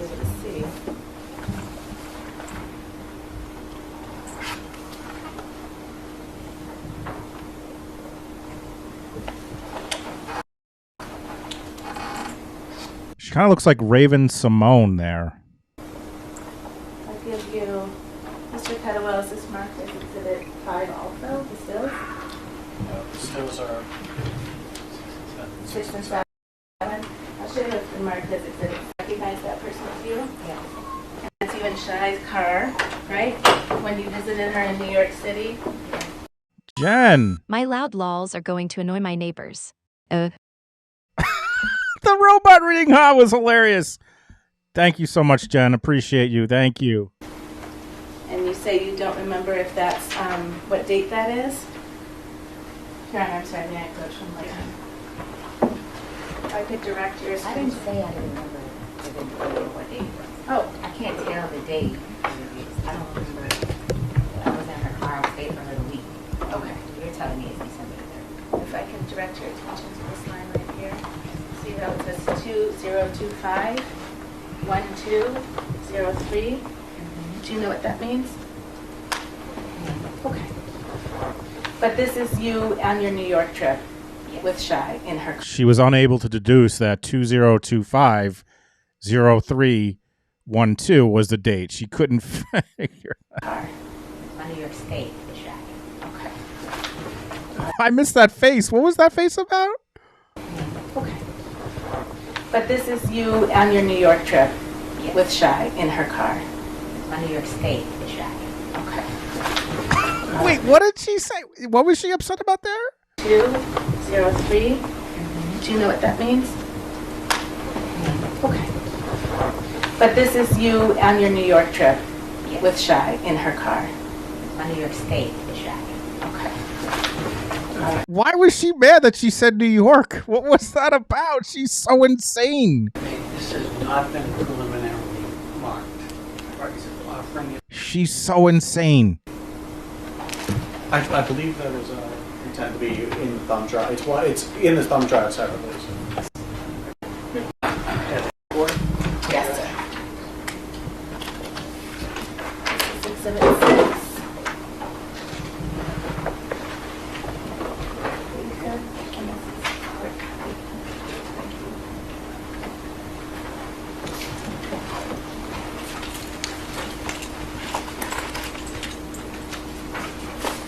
And then you also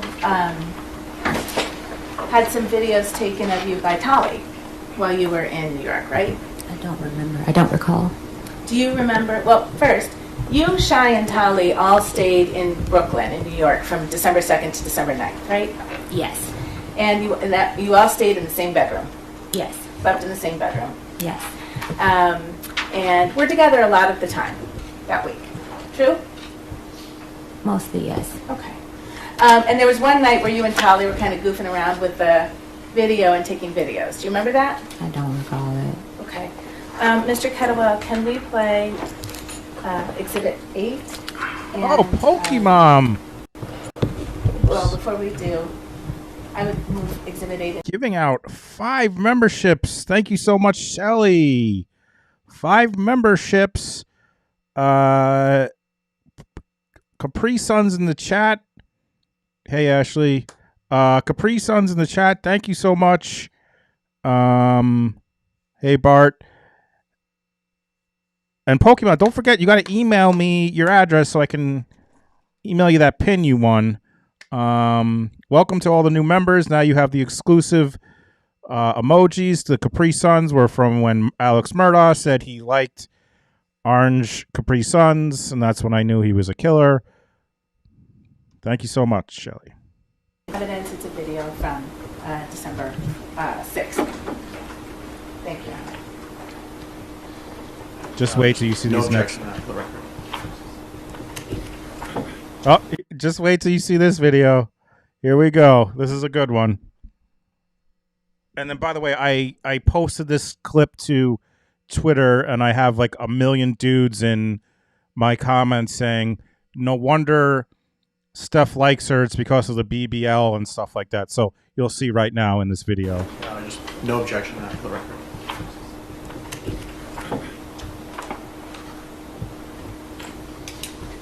And Ms. Adams, did you recognize Not the that person one. on that The video? next one, I yes. guess. Who is that? Me. And that's in Shai's bedroom, right? Yes. Where you and Tali and Shai spent the entire week, right? Majority Tali would sleep on the couch some days. I'm sorry? Tali would sleep on the couch some days. Okay. But in that video, that was Tali was videoing you, right? Okay. I don't recall that. You don't remember that? Yeah, but we were upstairs. Okay. Mr. Kettlewell and Your Honor, I would move in Here's the exhibit next one. 9, which is another video from that same time, This one. December 6, 2025.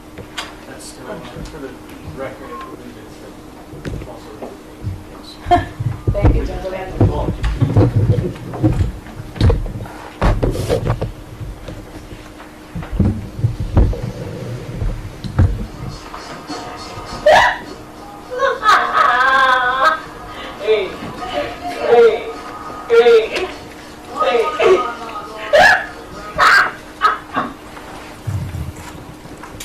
Ms. Adams, that was you on that video, correct? Yes.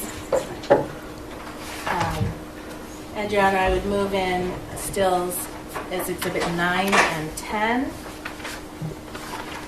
Those are stills from exhibit 8.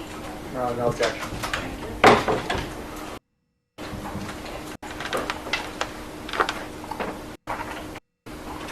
And Ms. Adams, I just asked from those and tell me if that's a fair and accurate representation of you from the week you spent in New York.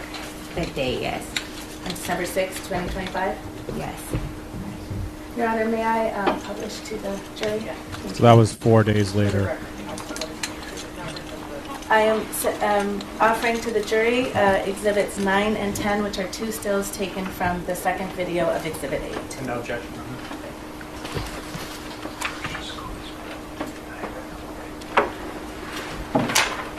Are there any more video clips, counsel, you'll be using, or can we put the lights back? I think we can put the lights back on, Your Honor.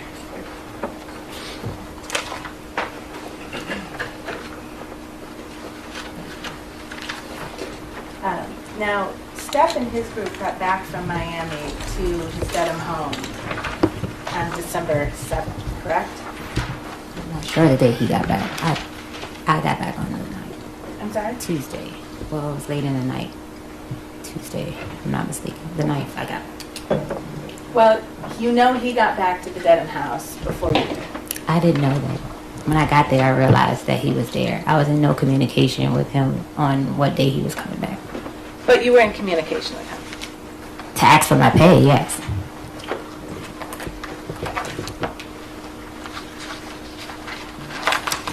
Can you turn to tab C, which has been marked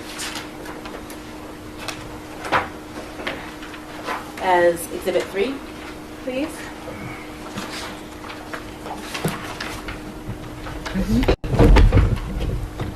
Jeez, camera And you guy. testified Or woman. about the text exchange you had with him at around 12:30 on December 2nd, where you called him a pussy, right? Yes. And then he said, Did you see her face when she... Oh my God, she is a crazy one. Watch her face when she says the pussy thing. Watch her eyes. The text exchange you had with him at around 12:30 on December 2nd, where you called him a pussy, right? Yes. And then he said, show me I'm pussy, and you said, will do. Yes. Right? And then if you turn the page, if you look to the next message from you, so in Exhibit 3, there are bubbles, right? There's blue bubbles, you see, and green bubbles. Yes. And do you understand the green bubble to be Steph Diggs' messages? Yes. And the blue bubbles to be your messages? Yes. Okay. And if you look on the page, I hope you're on the right page, it ends in that number on the bottom right corner at 118. Do you see that number? That number is what we call a page number. Are you familiar with that? Not may approach? Yes. What are you doing? What is the camera person doing? The producer's like, we need a close-up of the neck. They're not talking about it, but...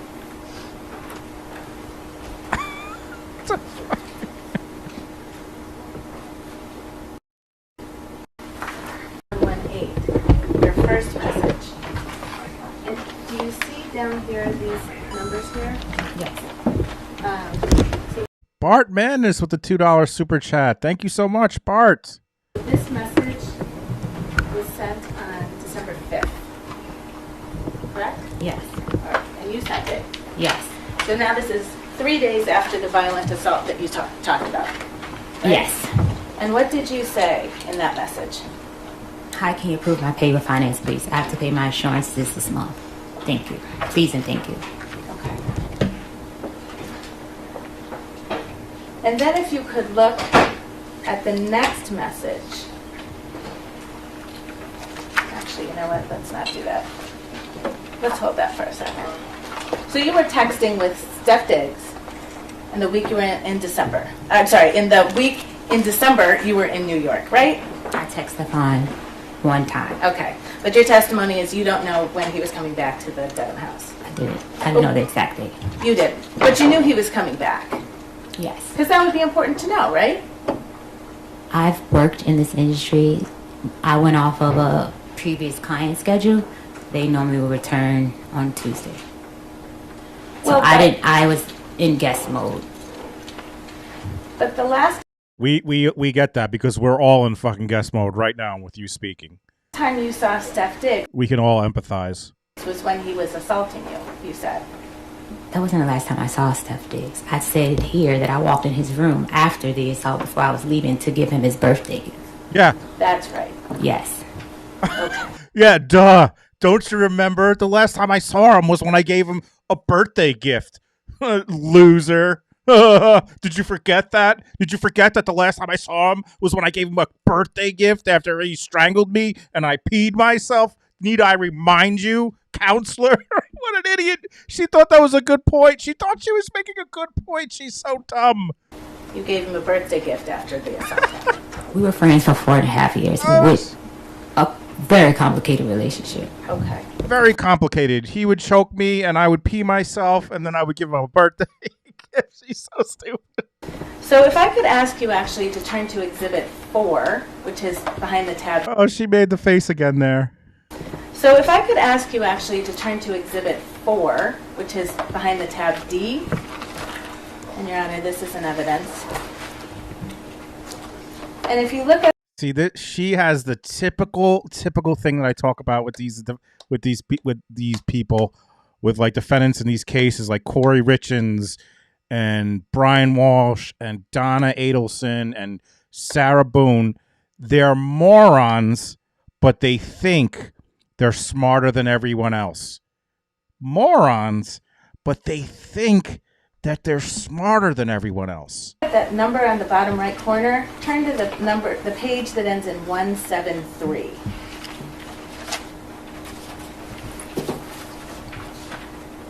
Like I bet you she went home and was like, I crushed it today. And I'll ask I really did great on the questions stand. before we get to that substance, okay? Mm-hmm. I think you testified on December 9th you went back to the Dedham house, right? Yes. And you got yourself an airplane back to Boston, right? Sonny got me an airplane back to Boston. Okay. And you landed at Logan Airport at night. Yes. Then you took an Uber to the Dedham house. Yes. You arrived around 11:30 p.m. Yes. You were alone. Yes. You came by yourself. Yes. Didn't bring anybody. No. Okay.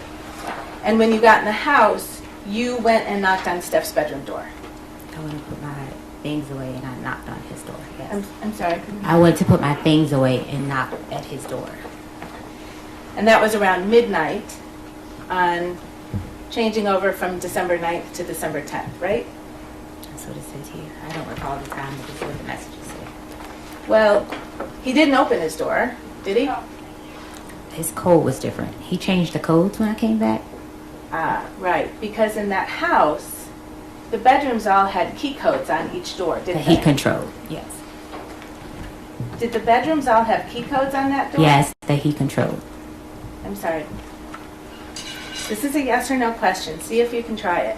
Oh, this is where, I mean, the defense has kept her cool pretty much this entire time, but this is where she just had it with her. See if you can try. This is a great moment right here. Just watch this. See if you could try it. And by the way, she can't. This is a great moment. Watch this. I'm sorry. This is a yes or no question. See if you can try it.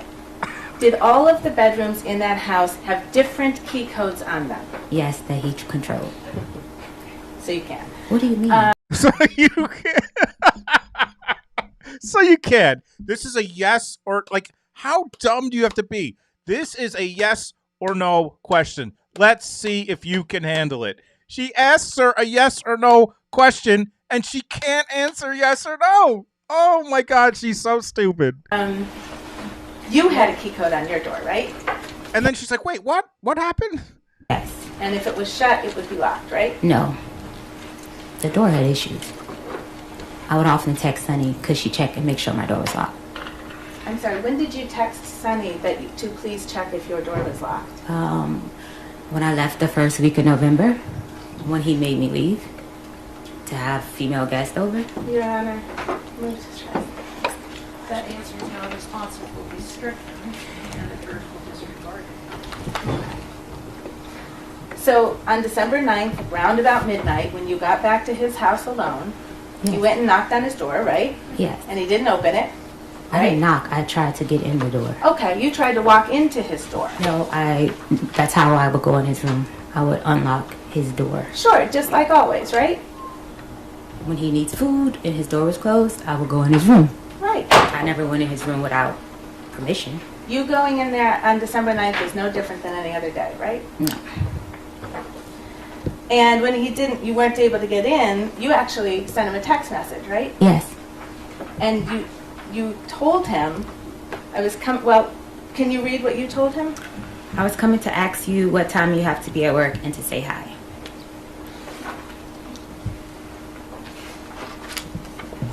Okay. And then you just went right back to work, right? Yeah, I went to bed. I'm sorry? I went into my room and went to bed. You went into your room and you went to sleep? Yes. By yourself? Yes. In the house? Yes. With Steph Diggs there? Yes. And then the next morning you got up and you made him breakfast? Yes.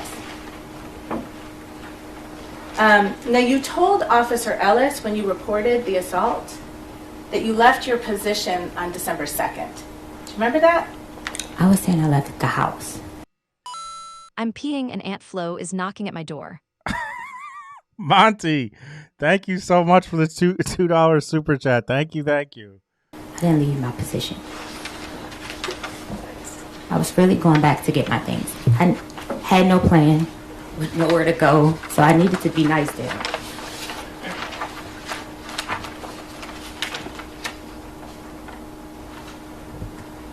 Did you tell Officer Ellis, after the alleged assault on 12/2/2025, Adams left her position and left the residence to stay with a friend in New York? Left my position mean I left to get on a plane and go. I didn't tell him I quit. That didn't mean that I quit. You didn't quit. No. Did you tell Officer Ellis that on 12/9/2025 you returned to the house just to get your property. Yes, I was going to get my property. But you were also going to work for a while first. Basically, I was going to get my property. I was trying to get my money. I asked Mr. Diggs the next day about my money when I returned to the house. And you kept on cooking and doing your job for a whole nother week, didn't you? No, I stopped cooking. If I'm not mistaken, I didn't cook over the weekend. Because I said on the 11th, I asked Mr. Diggs in front of his mother and Shy Charles about my pay. Okay. That was another text. I'll ask a different question. Okay. On several days of that week, you simply kept doing your job, right? And asking for my pay. That's a yes or no question now. Oh, yeah. Yes. You kept doing your job. Yes. Officer Ellis was wrong when he wrote that you left your position on 12/2. I left the house, so him putting position didn't mean that I left my job as a chef. I left the house. The position was me sitting on the bed peeing myself. I left the position. I left that position. I was in the bed. I peed myself. I was in that position, and then I left that position. I don't know where you're getting job out of this. On December 2nd. Oh, and did I mention while I peed myself, I was also on my cycle? So you told Officer Ellis that you left your position, but you meant you left the house to go to New York. Yes, I left for the day. It wasn't that I was saying I quit or saying it in a way that I quit my job. I didn't say that. You've mentioned Mr. Diggs' assistant, Sonny, a couple of times, right? Stealing Sonny, yes. I'm sorry? Stealing Sonny, that's Stealing Sonny? I missed this. Stealing? Oh, she is the worst. what he calls her. That's what he calls her. Oh, she... I moved to strike, and I'd ask that the witness be instructed to please answer a question. Hold her in contempt. Thank you, Your Honor. Sonny was a friend of yours, wasn't she? No. Ms. Adams, you texted Sonny all the time, didn't you? Because that was my contact. Go-to contact for payment, go-to contact if I didn't have access to his card or I didn't have no money on my card to order food. And we would discuss things at work.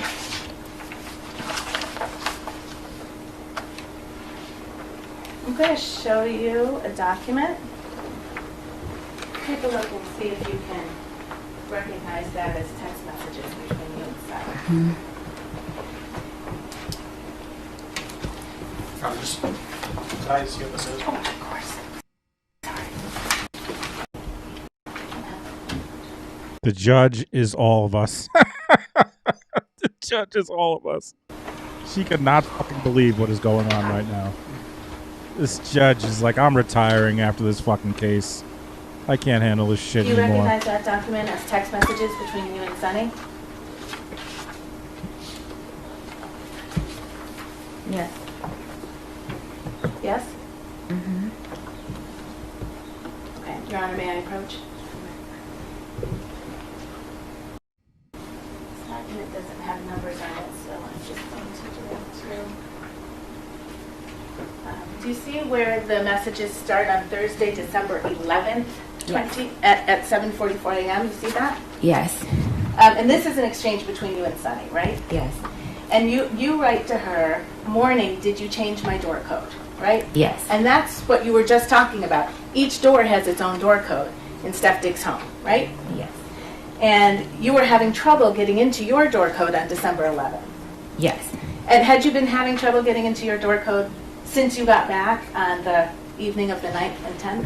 When I walked in on the 9th, it pushed right open. Okay. All right. So it changed in somewhere around there. When the morning, maybe when I walked out the door, that morning I made breakfast. If I'm not mistaken, that's the morning that... Yeah, ma'am, I'm just going to stop you because it's not responsive. She knew something was coming there. All right. So on December 11th at 7:44, you asked Sonny, did you change my door code? And she says, no, I don't know the code. Right? She doesn't have access to change code. Okay. And she says Rich, question mark. Who's Rich? Rich was like somebody that helped around the house. He was like a maintenance guy. I don't call him that. Someone to help around the house? He did a lot of stuff for Mr. Diggs. Okay. He was and he was at the house a lot, right? If we needed anything, yes, we would call Rich. Okay. And you say to Sonny, I asked, he hasn't answered yet. And then you say they changed it, right? Yes. Sonny asks, who changed it? Your Honor, may we be seen inside?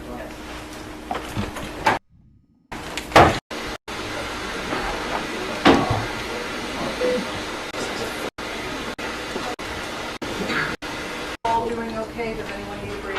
All right. All right. Then. I do. I gotta pee. I'll be right back. Who changed it? And what did you say to Sonny?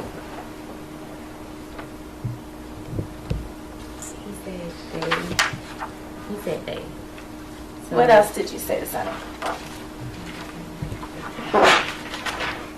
He said, hey, so Steph and his name was white bitch.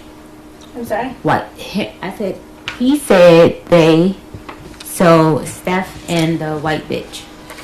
When you said, he said they, the he in that sentence was Steph, right? Yes. No. Yeah. Yes. And the they, who is that? Them two together. So your testimony is, so the white bitch, is that Lindsay? Yes. Okay. All right. So was that the kind of thing you said to your coworker? Yes, because she called me a bitch first. I see. So you were kind of friendly with Sonny. Yes. You shared stuff with her. Sonny disliked her too. Okay. So you shared that. They had their own thing before I came. And then if I could ask you to turn to tab D in your binder, which is Exhibit 4. And I'm sorry to do this, but if you could look, the numbers at the bottom right. Pretty hilarious after all the shit, that she has, the defense attorney has basically proven this lady to be a liar. She's like, I'm sorry. Like, imagine what this is. This is the first time she's, I'm sorry to do this. After she played the twerking video, she didn't say, I'm sorry to do this. The number that begins, that ends 178.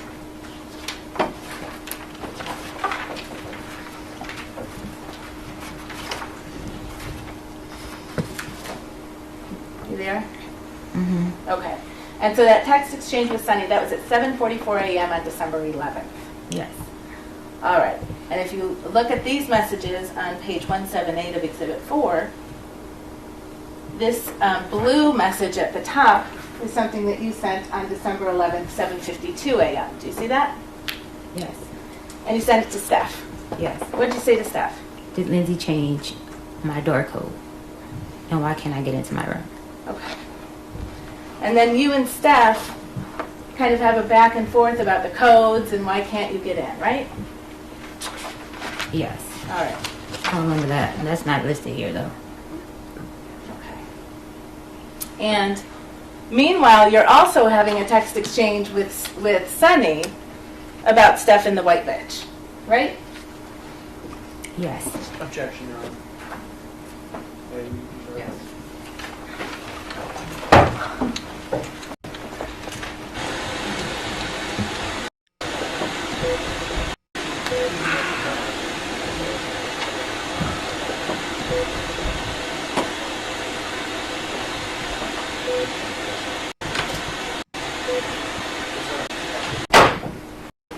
Same morning, December 11th. So you and Steph have some back and forth that same morning, December 11th, right? Yes. In text message. And he explains to you, if you can turn the page to 2 pages in, to page 180. He explains to you, I didn't know if you were if he was going to come back or not, so I had him changed. Right? Stefon know why he had the door lock changed. Is that what he wrote to you on December 11th in the morning? Yes. Okay. And what did you respond?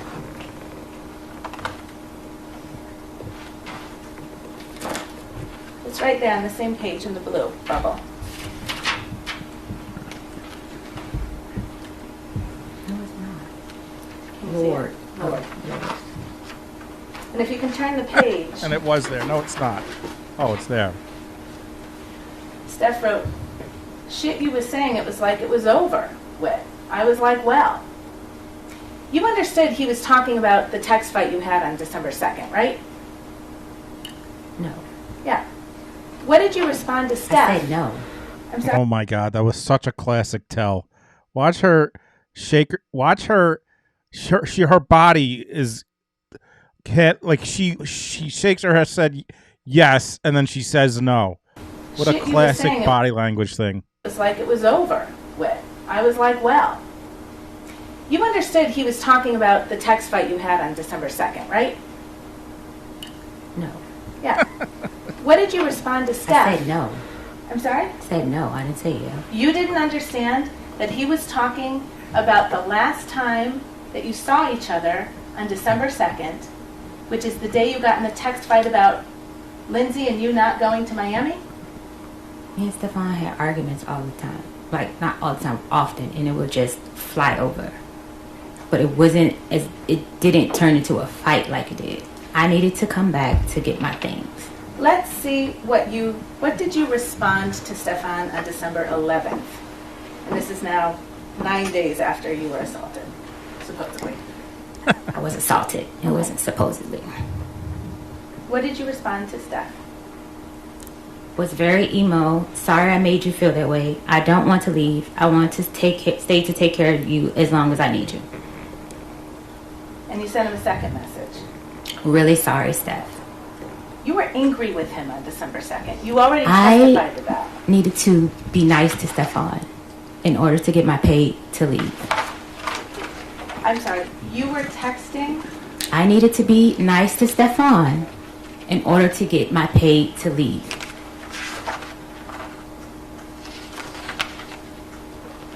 Let's talk about your pay. Yes. You admit that you were apologizing to him about December 2nd and your behavior, don't you? I was being nice to Stefon to get back in his good graces to get paid. You were apologizing for your Not behavior. by choice. You were apologizing to Stefon Diggs by text on December 11th for your behavior on December 2nd. Not by choice. Is that a yes? That's a not by choice. It's a yes or no question, ma'am. I don't know what that would be, a yes or no question. It's a yes or no question. If the witness is saying she can't answer that yes or no, she can have the answer. Okay.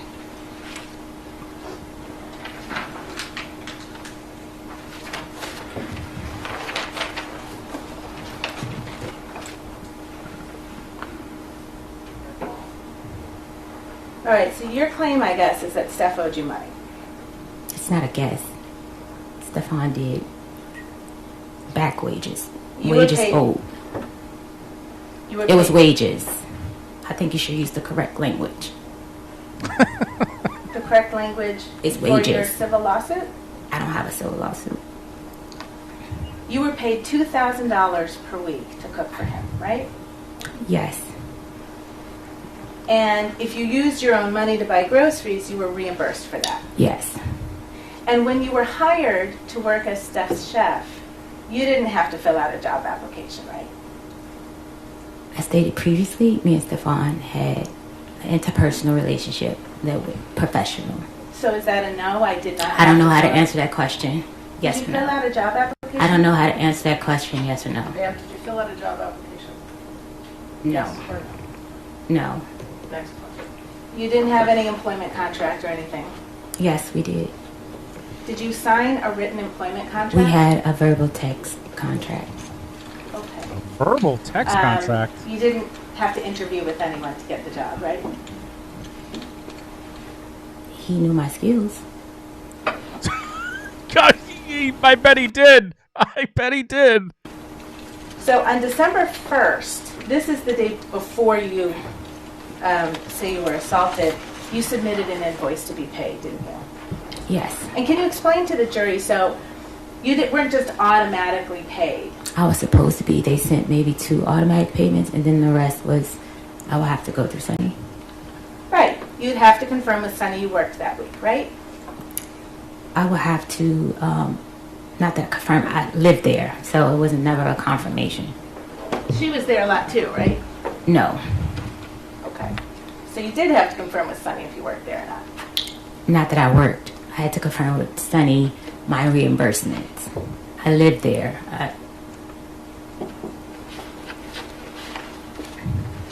And on December 1st, what you did was you took an invoice for money you claimed you were owed, right? It's not a claim, it's money that I was owed. You submitted an invoice on December 1st for payment, right? I don't recall. I don't know the exact date.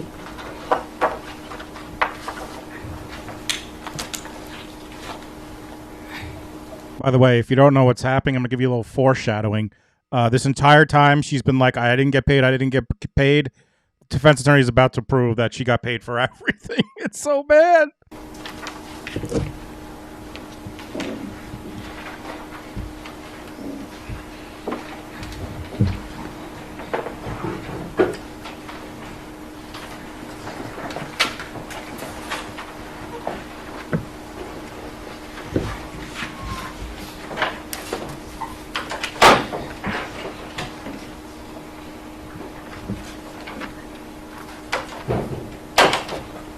Have you seen this document before?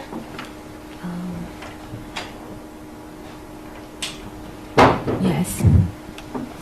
It's an email dated December 4, 2025 from Melissa Goddard. I saw that in a text screenshot.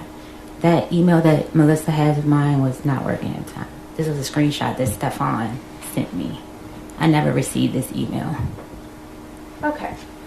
This is an email from Melissa Goddard. I never received it to my email. Did you see the text of this message before? I seen a screenshot similar. I You can't know. recall You know the you exact have. message. Would you like me to give you a document to Sure. refresh you? Yes.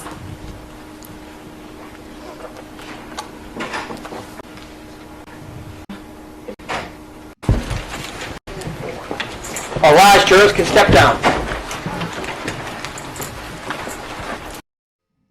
You were just looking at an email and you didn't remember, you said you hadn't received it in that form. If you can turn the page, did you see the invoice? Yes. And that was your invoice, right? Yes. And you said on that invoice dated December 1st, right? Yes. That you were owed payment of $2,000 for three weeks in November, right? Yes. And you were owed grocery reimbursement for $3,179.06, right? Yes. And that was what you submitted to get payment. Yes. And you said you didn't receive this email, but you remembered getting it by text message, right? Yes. Okay. And so you have read, and you remember seeing the substance of this email, true? Yes. Okay. And this is a response to your invoice, right? I don't recall because Stefon was refusing to pay me for the week he sent me home. Well, Melissa Goddard writes on December 4th, I appreciate you may not have received this on December 4th, but she writes, "Thank you for providing an invoice. I've attached a readable PDF." Yeah.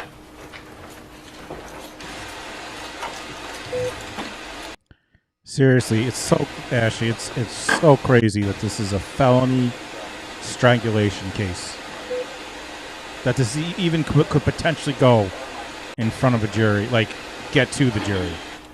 Like I don't see how after we never see this happen, but after the prosecution rests, I'm sure this defense attorney is going to put on a really good motion for a directed verdict to get this case dismissed.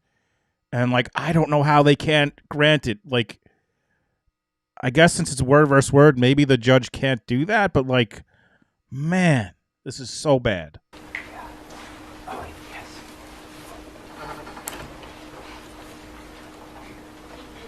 That you said you hadn't gotten paid. And it turned out, Ms. Adams, you had gotten paid for 2 of the 3 weeks that you said you hadn't gotten paid for, right?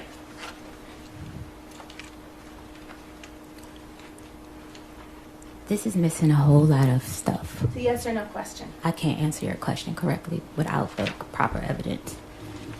You can't answer the question correctly no matter what. You have all the Your Honor, evidence. may I approach? Doesn't matter what you have. You've never answered the question correctly. And you're the person in the bubbles on the left? Yes. And you write to Sunny, hey, so I looked over my transfers, payment history, and they sent payments, 11/7 and 11/21, totaling $4,000. See that? Yes. So you knew that you had actually been paid for 2 of those 3 weeks that you tried to get paid for again, right? What's your name? I never got your name. Did you know I that don't you know. had I been was trying to address you by your name because I. She's so insane. Not only has she never seen it, doesn't know what an NFL game is, and doesn't know what football is. She clearly doesn't even know what a fucking trial is or any sort of legal proceedings where she's like, "What's your name?" to the attorney. What's your name? I didn't. Where was she like? Hey Jenny, your name's Jennifer, right? Hey Jennifer. Like, what is she gonna say? I wanted to address you. Just answer the fucking question. Just answer the question. My God. What's your name? I never got your name. I never got your name. I never met the. We didn't have the pleasure. What's your your? Did you know I that don't you know. had I been was trying to address you by your name because I'm not this. I don't know. I can't answer that question correctly. You knew Right, because on you're December a 9th liar. that you had been paid for 2 of the 3 weeks you said you hadn't been paid for, didn't you? I don't understand the question. You just acknowledged you wrote it to Sunny. I was supposed to be paid for the week I was sent home. So Okay. I sent the incorrect amount because I didn't know he wasn't paying me for that week. Right, so you sought $6,000 instead of $2,000. That's my calculations was. Right. And so that last week, that was a week you didn't work, right? Because I was sent home. Right. So you weren't in the kitchen cooking. Mrs. Diggs sent me home because he had girls at the Ma'am, house. Whatever you're going to I add should is be not paid. responsive, Your Honor. Yes. Ms. Adams, you understand the question you're being asked? I don't Answer understand. her question. Answer Attorney Steele's question, all right, if you can. If it's confusing to you, she will restate it. Counsel, would you restate your question? She will restate it, and then you still won't get it. So you weren't in the kitchen cooking that week, right? No. Okay. If you can turn back to tab D, the page that ends 171, this is Exhibit 4. It has been marked and admitted into evidence. Let me know when you get there. You there? Mm-hmm. So these are both, on this page, these are both blue bubbles, so this is your text messages, right? Yes. All right. And on December 9th, 2025 at 2:27, you text Steph Diggs, right? Yes. And what do you say to Steph Diggs on December 9th?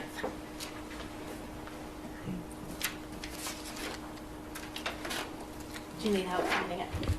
What's the last? 171. I can help you find it. Can she call?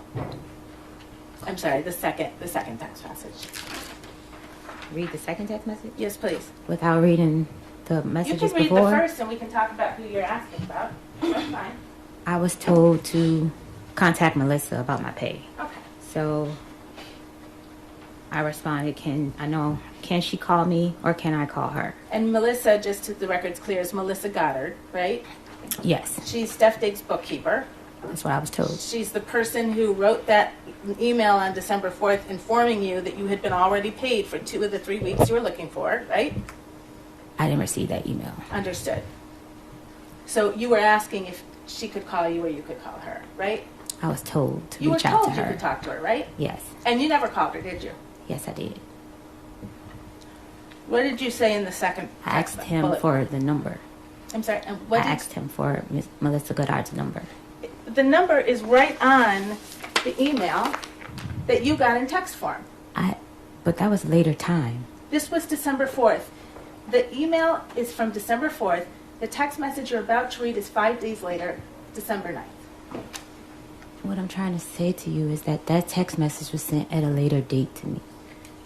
On December 9th, you acknowledged to Sonny that you knew you had been overpaid. I'm sorry. Overpaid? I'm sorry. Underpaid. You knew that 4 of the $6,000 you were seeking, you had already received. And the last week that you hadn't been paid for was the week you weren't there. And now if you can read this text message that you sent to Steph Diggs on that same day, December 9th. Hi, so I looked over the payments. Are you not paying me for the week you told me to go home? If not, that's fine. And just for my past employers, when I'm asked not to work, I'm still paid because I'm only with them for the season. It was supposed to say them. It said the season. So that takes care of all of the weeks that you said you weren't paid for on December 1st, right? The weeks that I sent to him calculated was adding in that week. Right. 2 weeks you had already been paid for. 1 week you didn't work, and you told Steph on December 9th, if you don't want to pay that, that's fine. Right? Yes. All right. She is just resigned that the defense attorney just completely dismantled her whole case and proved that Stefon paid her for all that shit this entire time she's been saying she hasn't got paid for. You also sought $3,179.06 in reimbursement for money you claimed you spent on groceries. Yes. That was on December 1st. That's the day I sent the email. Okay. The text to Sonny. And Please turn off all phones.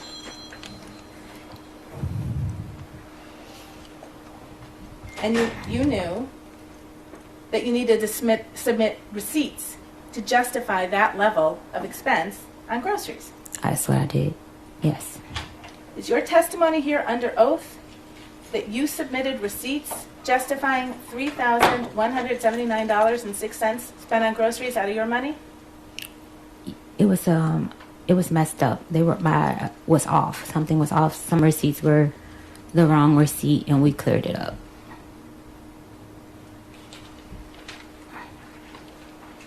So something was messed up about that. Yes. Right? Yes. You talked about an NDA, a non-disclosure agreement. Melissa asked you to return an NDA, right? No. I'm sorry? No. Sonny asked me.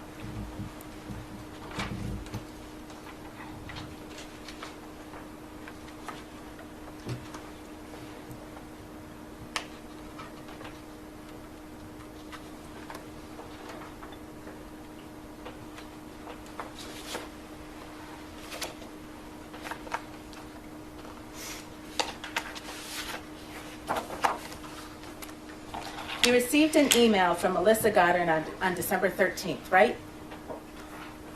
Melissa and Sonny, I was having problems with the email, the same email. Yes or no question, ma'am? I can't answer that correctly. We know. May I approach, Anna?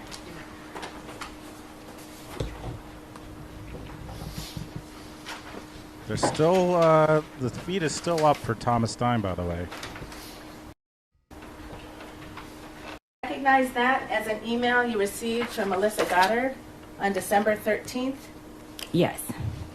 And the subject line is NDA payment? Yes. She tells you she's Melissa, Mr. Diggs's bookkeeper, right? Yes. So you hadn't talked to her before December 13th because she's introducing herself right now. Yes. Okay.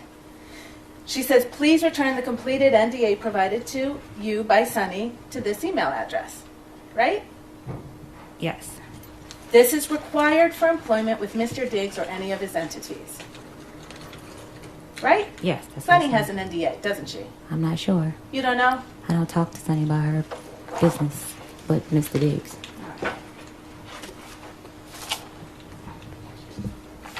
Wait, I thought before she said she wasn't friends with Sonny and she only talked to her about, she was a coworker and she only talked to her about business. Or is that someone else? You had some text messages with Mr. Diggs on December 13th, right after you got that email, didn't you? I don't recall the date. I would like to see. Let's go back to Exhibit 4. It's tab D, page 195. Here? Mm-hmm. And again, this big blue text bubble right here at the top, that's from you, right? Yes. Okay.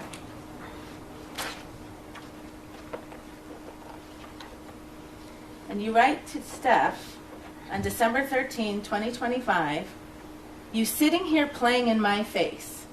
It's 700 some comments and none saying you effing Lindsay. Not a one.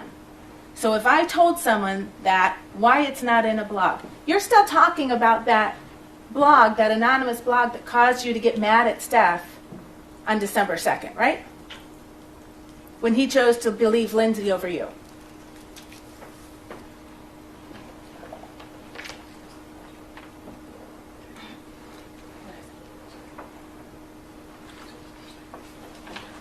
I'll clarify. Thank you, Mr. Virtue. On December 13th, you're still mad about the issue that led to Steph believing Lindsay over you. From my recollection, he didn't. I'm sorry. On December 13th. I can't answer that question correctly. So this is a new thing, folks. When you're caught in a lie at trial, I want everyone to learn this. If you don't want to, just say, I can't answer that question correctly. And you're good. Everyone will believe you. And you're fine. Without the previous text from Mr. Diggs. You write, not a one, so if I told someone that, why it's not in a blog? You believe it and now sign an NDA. Send me my money. You sitting here playing in my face. Isn't that what you said? Yes. Okay. You were mad about the NDA because you thought you had to sign it because Steph believed you leaked something, right? Yes. Didn't have anything to do with an assault. What did you say? I don't understand the You question. thought the fact that you were being asked to sign an NDA was an indication that Stefon still didn't trust you, right? No. But you're talking about Lindsay and a blog to him the same day you get an email from Melissa asking you to sign an NDA, right? Stefon knew that I know. Yes so or no I question, can't ma'am. answer that question without explaining. If I told someone that why it's not in a blog, you believe it and now sign an NDA. Those are your words, right? It was now signing NDA after you assault me. I had information on you. You didn't and you say think I was leaving. Ma'am, it's not responsive. You didn't say anything about an assault when you talked about an NDA, did you? It does not change the fact that I was assaulted. You talked about Lindsay in a blog and he believed It does not Lindsay. change the fact I was assaulted. The first time you connected an NDA with an assault was when you went in to talk to Officer Ellis on December 16th to make a police report, right? Yes, because I noticed the behavior.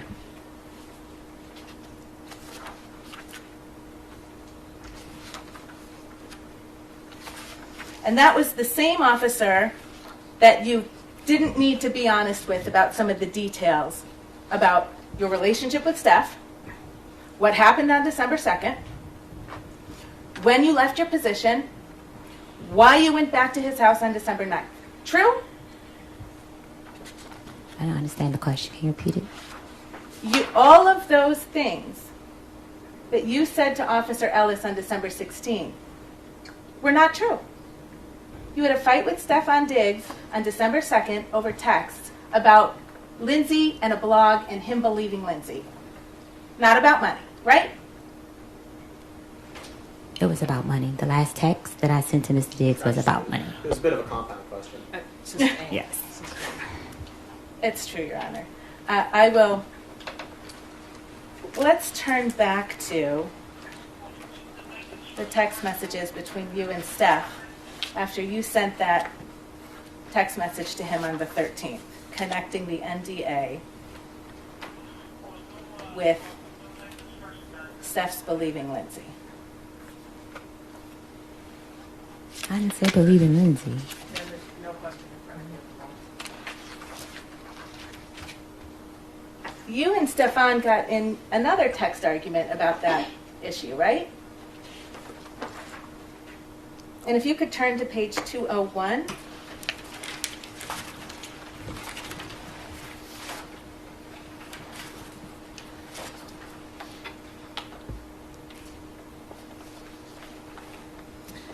The green bubble is Stefon, right?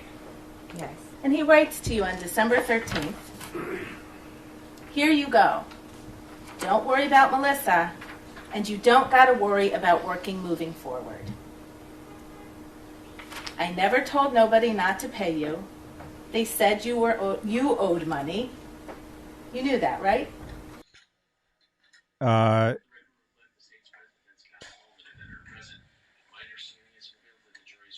Oh, we got a verdict. Oh, shit. All right, we got a verdict. Hold on. Thomas, we'll come back to this and finish this. It's only a couple seconds. But we got a verdict. And let me just say, Mike, I'll say it briefly. Remember my earlier instructions. There's rules of decorum in court. I expect no reaction whatsoever. I don't want any type of reaction. I know it's an emotional case, but there should be nothing that interferes with the jury's work or causes them to feel any type of influence from a reaction from the audience. So if you can't control your emotions, please go out in the hallway. And so you're ordered not to have any expressions of emotion or anything in the courtroom, okay?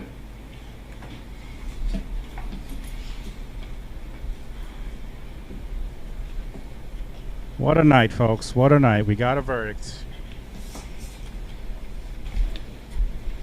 I have a feeling I'm going to be playing this song.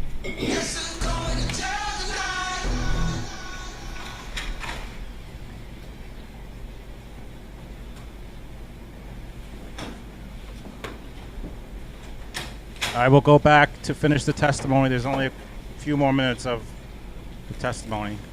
It would have been perfect if we finished it. We got close.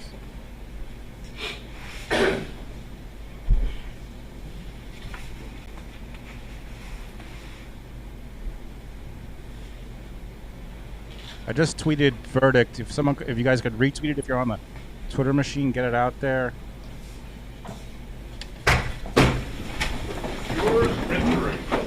Here we go.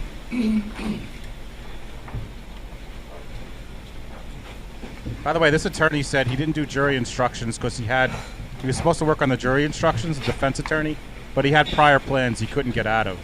Imagine hearing that if that's your defense attorney. Sorry, I couldn't work on the trial this weekend, Your Honor. I had other shit I had to do.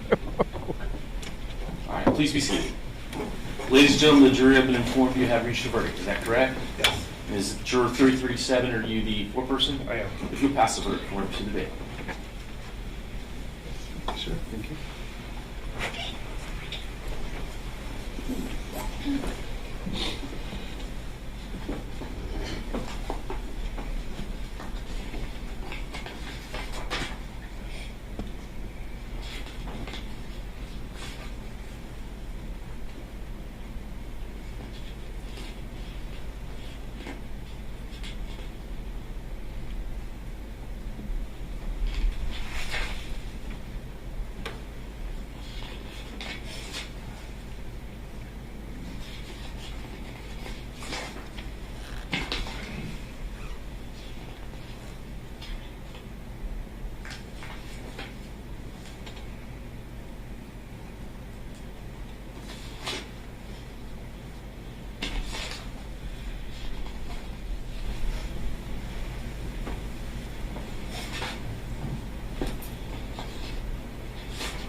Court finds that the verdict form has been filled out and dated and signed by the foreperson.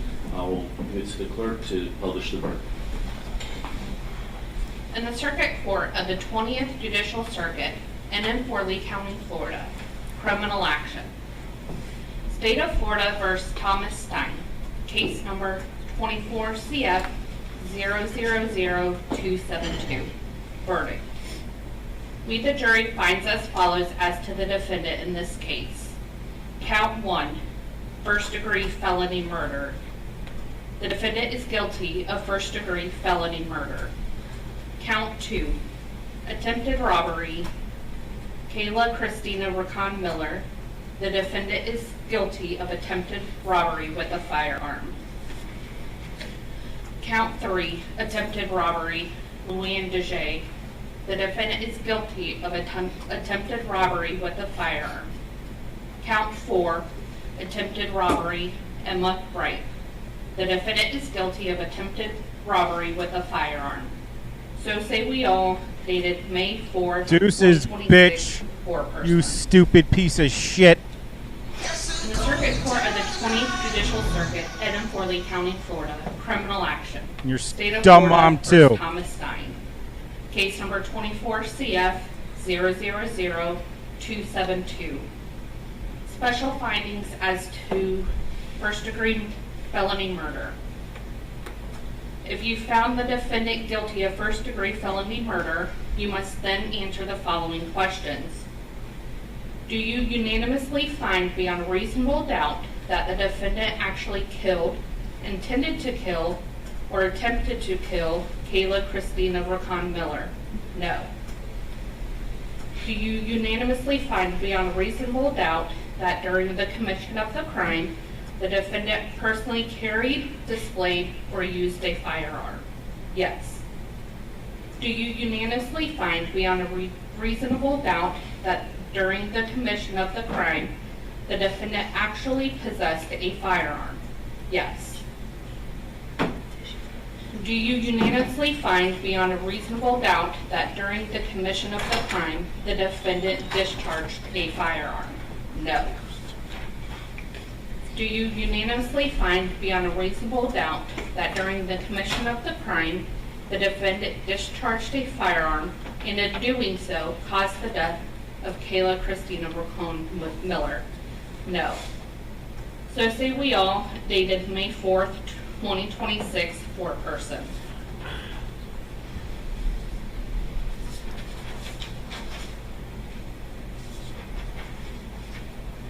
In the Circuit Court of the 20th Judicial Circuit in Forley County, Florida, criminal action. State of Florida versus Thomas Stein. Case number 24 CF 000272. Special findings as to count 2, attempted robbery, Kayla Christina Racon Miller. If you found the defendant guilty of attempted robbery, you must then answer the following question. Do you unanimously find beyond a reasonable doubt that during the commission of the crime, the defendant actually possessed a firearm? Yes. So say we all, dated May 4th, 2026, foreperson. In the Circuit Court of the 20th Judicial Circuit in Forley County, Florida, criminal action, State of Florida versus Thomas Stein. Case number 24 CF 000272. Special findings as to count 3, attempted robbery, Louanne DeJay. If you found the defendant guilty of attempted robbery, you must then answer the following questions. Do you unanimously find beyond reasonable doubt that during the commission of the crime, the defendant actually possessed a firearm? Yes. So say we all, dated May 4th, 2026, foreperson. In the Circuit Court of the 20th Judicial Circuit in Forley County, Florida, criminal action, State of Florida versus Thomas Stein.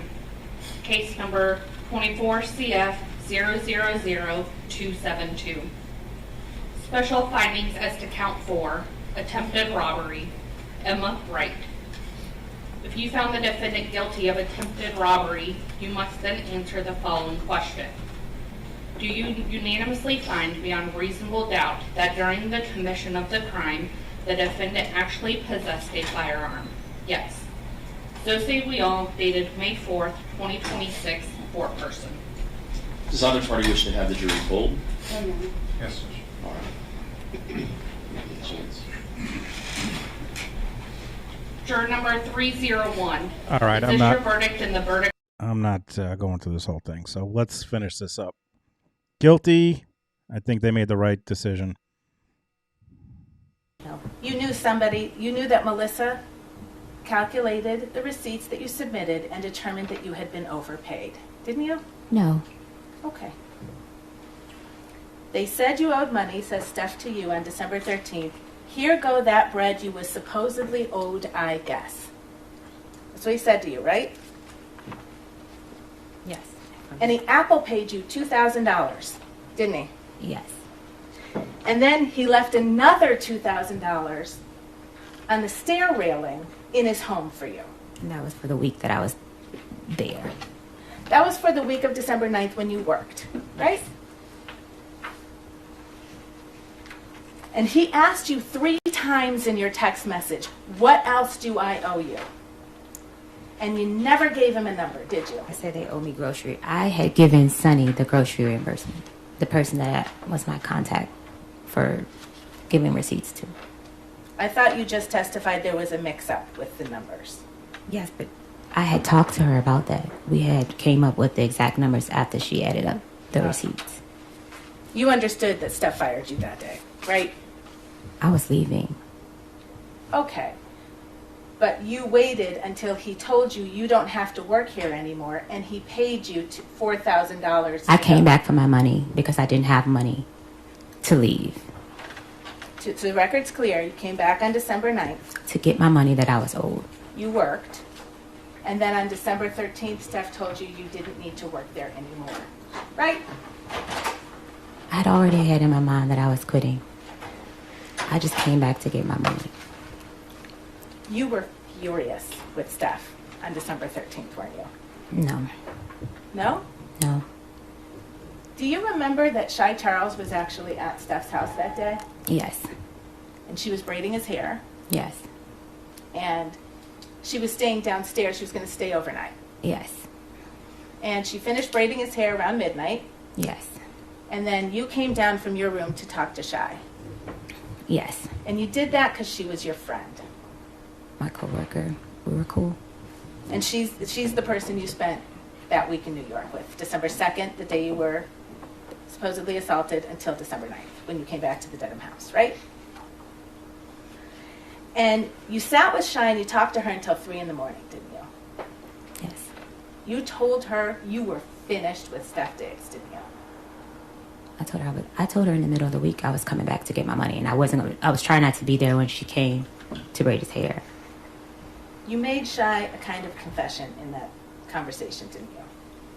A kind of confession? Yeah. You told her Steph was going to pay. No, I did not. I do not recall. I'm going to remind you you're under oath, and I'll ask you that question again. Did you... Dog, when an attorney says that to you, they either have a recording of it, or they're calling, was it Shy Jackson? She's getting called in, and I'm sure she is 1,000 times more credible than this idiot.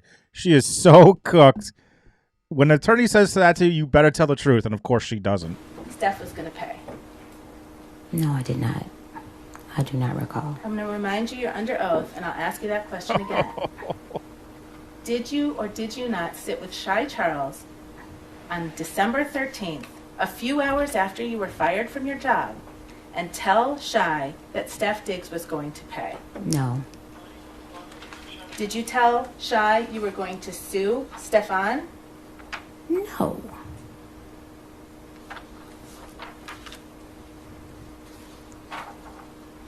She's so cooked. Like Shannon said, we were watching this together, and Shannon's like, it just clicked in her head at that moment right there with that face that Shy is testifying against her. It just clicked. She didn't realize it.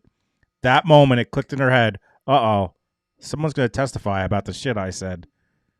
And you better believe, I don't even know this person, but I bet you their jury's gonna believe them more than her.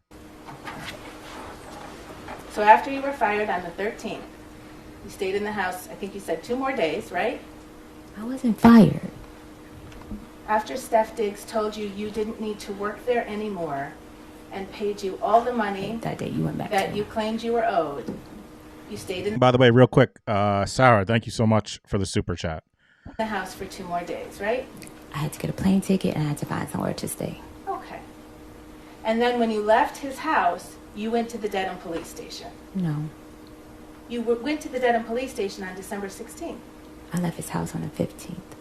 You testified, and on your direct examination, you left on the 16th. I left Stefon's house on the 15th. I went to the Dedham police station on the 16th. Okay. And you told them he'd assaulted you 14 days before. On December the 2nd. And you had to pick a day that was long enough ago that it would explain why you didn't have any injuries, right? Objection. Sustained.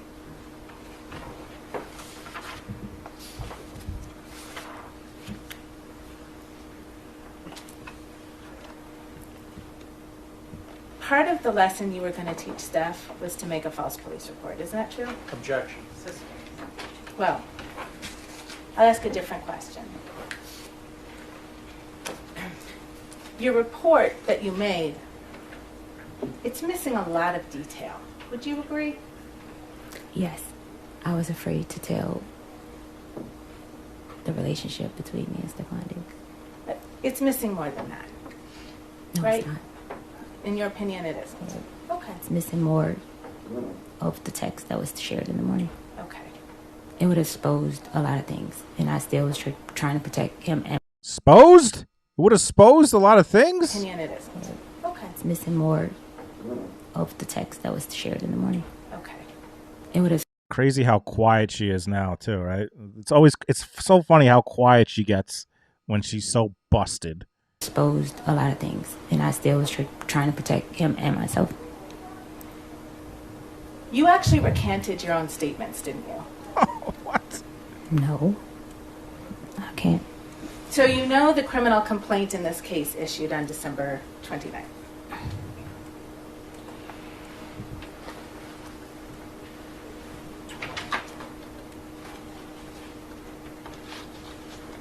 Ma'am, are you frozen? Right? You know What?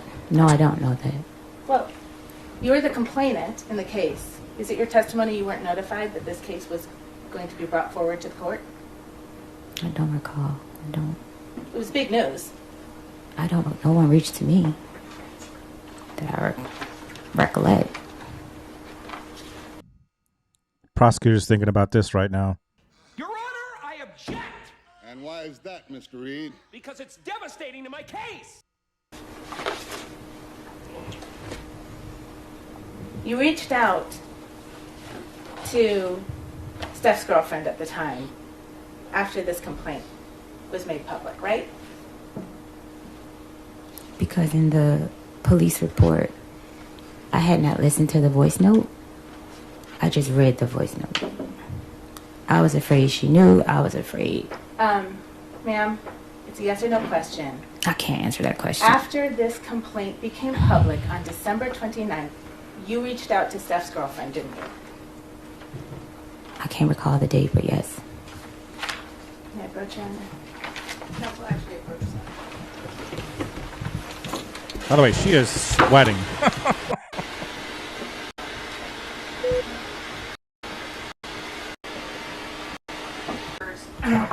We are going to be recessing for the day. Oh, that's right. They didn't even finish with her. She's got more tomorrow. Oh, boy. Oh, boy. Oh, boy. What a day. What a day. We had this. We just got the verdict. Whoo, boy. All right, guys. Well, thank you so much for being here. I will likely be live tomorrow or Wednesday, but probably tomorrow, but definitely Wednesday to keep up on this stuff. Hilarious thing is, when I first started tweeting about this a couple days ago, when I was just talking about that it was coming up, or yesterday or whatever, I had all these barbs. If you don't know what a barb is, it's Nicki Minaj fan. They were all in my, because Nicki Minaj and Cardi B have a beef, and they were all in my comments because they thought that Stefon Diggs was going to get destroyed, and this case was going to look bad for Cardi B and bad for Stefon Diggs and good for Nicki Minaj, but they're quite silent today. They did like the part where she said they were having an affair, but I don't think they thought this was going to go as it did. So thank you so much for the super chats. Thank you, mods. Thank you for the Venmos. If you're on the rewatch crew, please hit the like. If you haven't already hit the like, tell your friends, tell your enemies. Thank you all so much. Appreciate you. And have a good night. And catch you tomorrow or Wednesday. Thanks so much, everybody.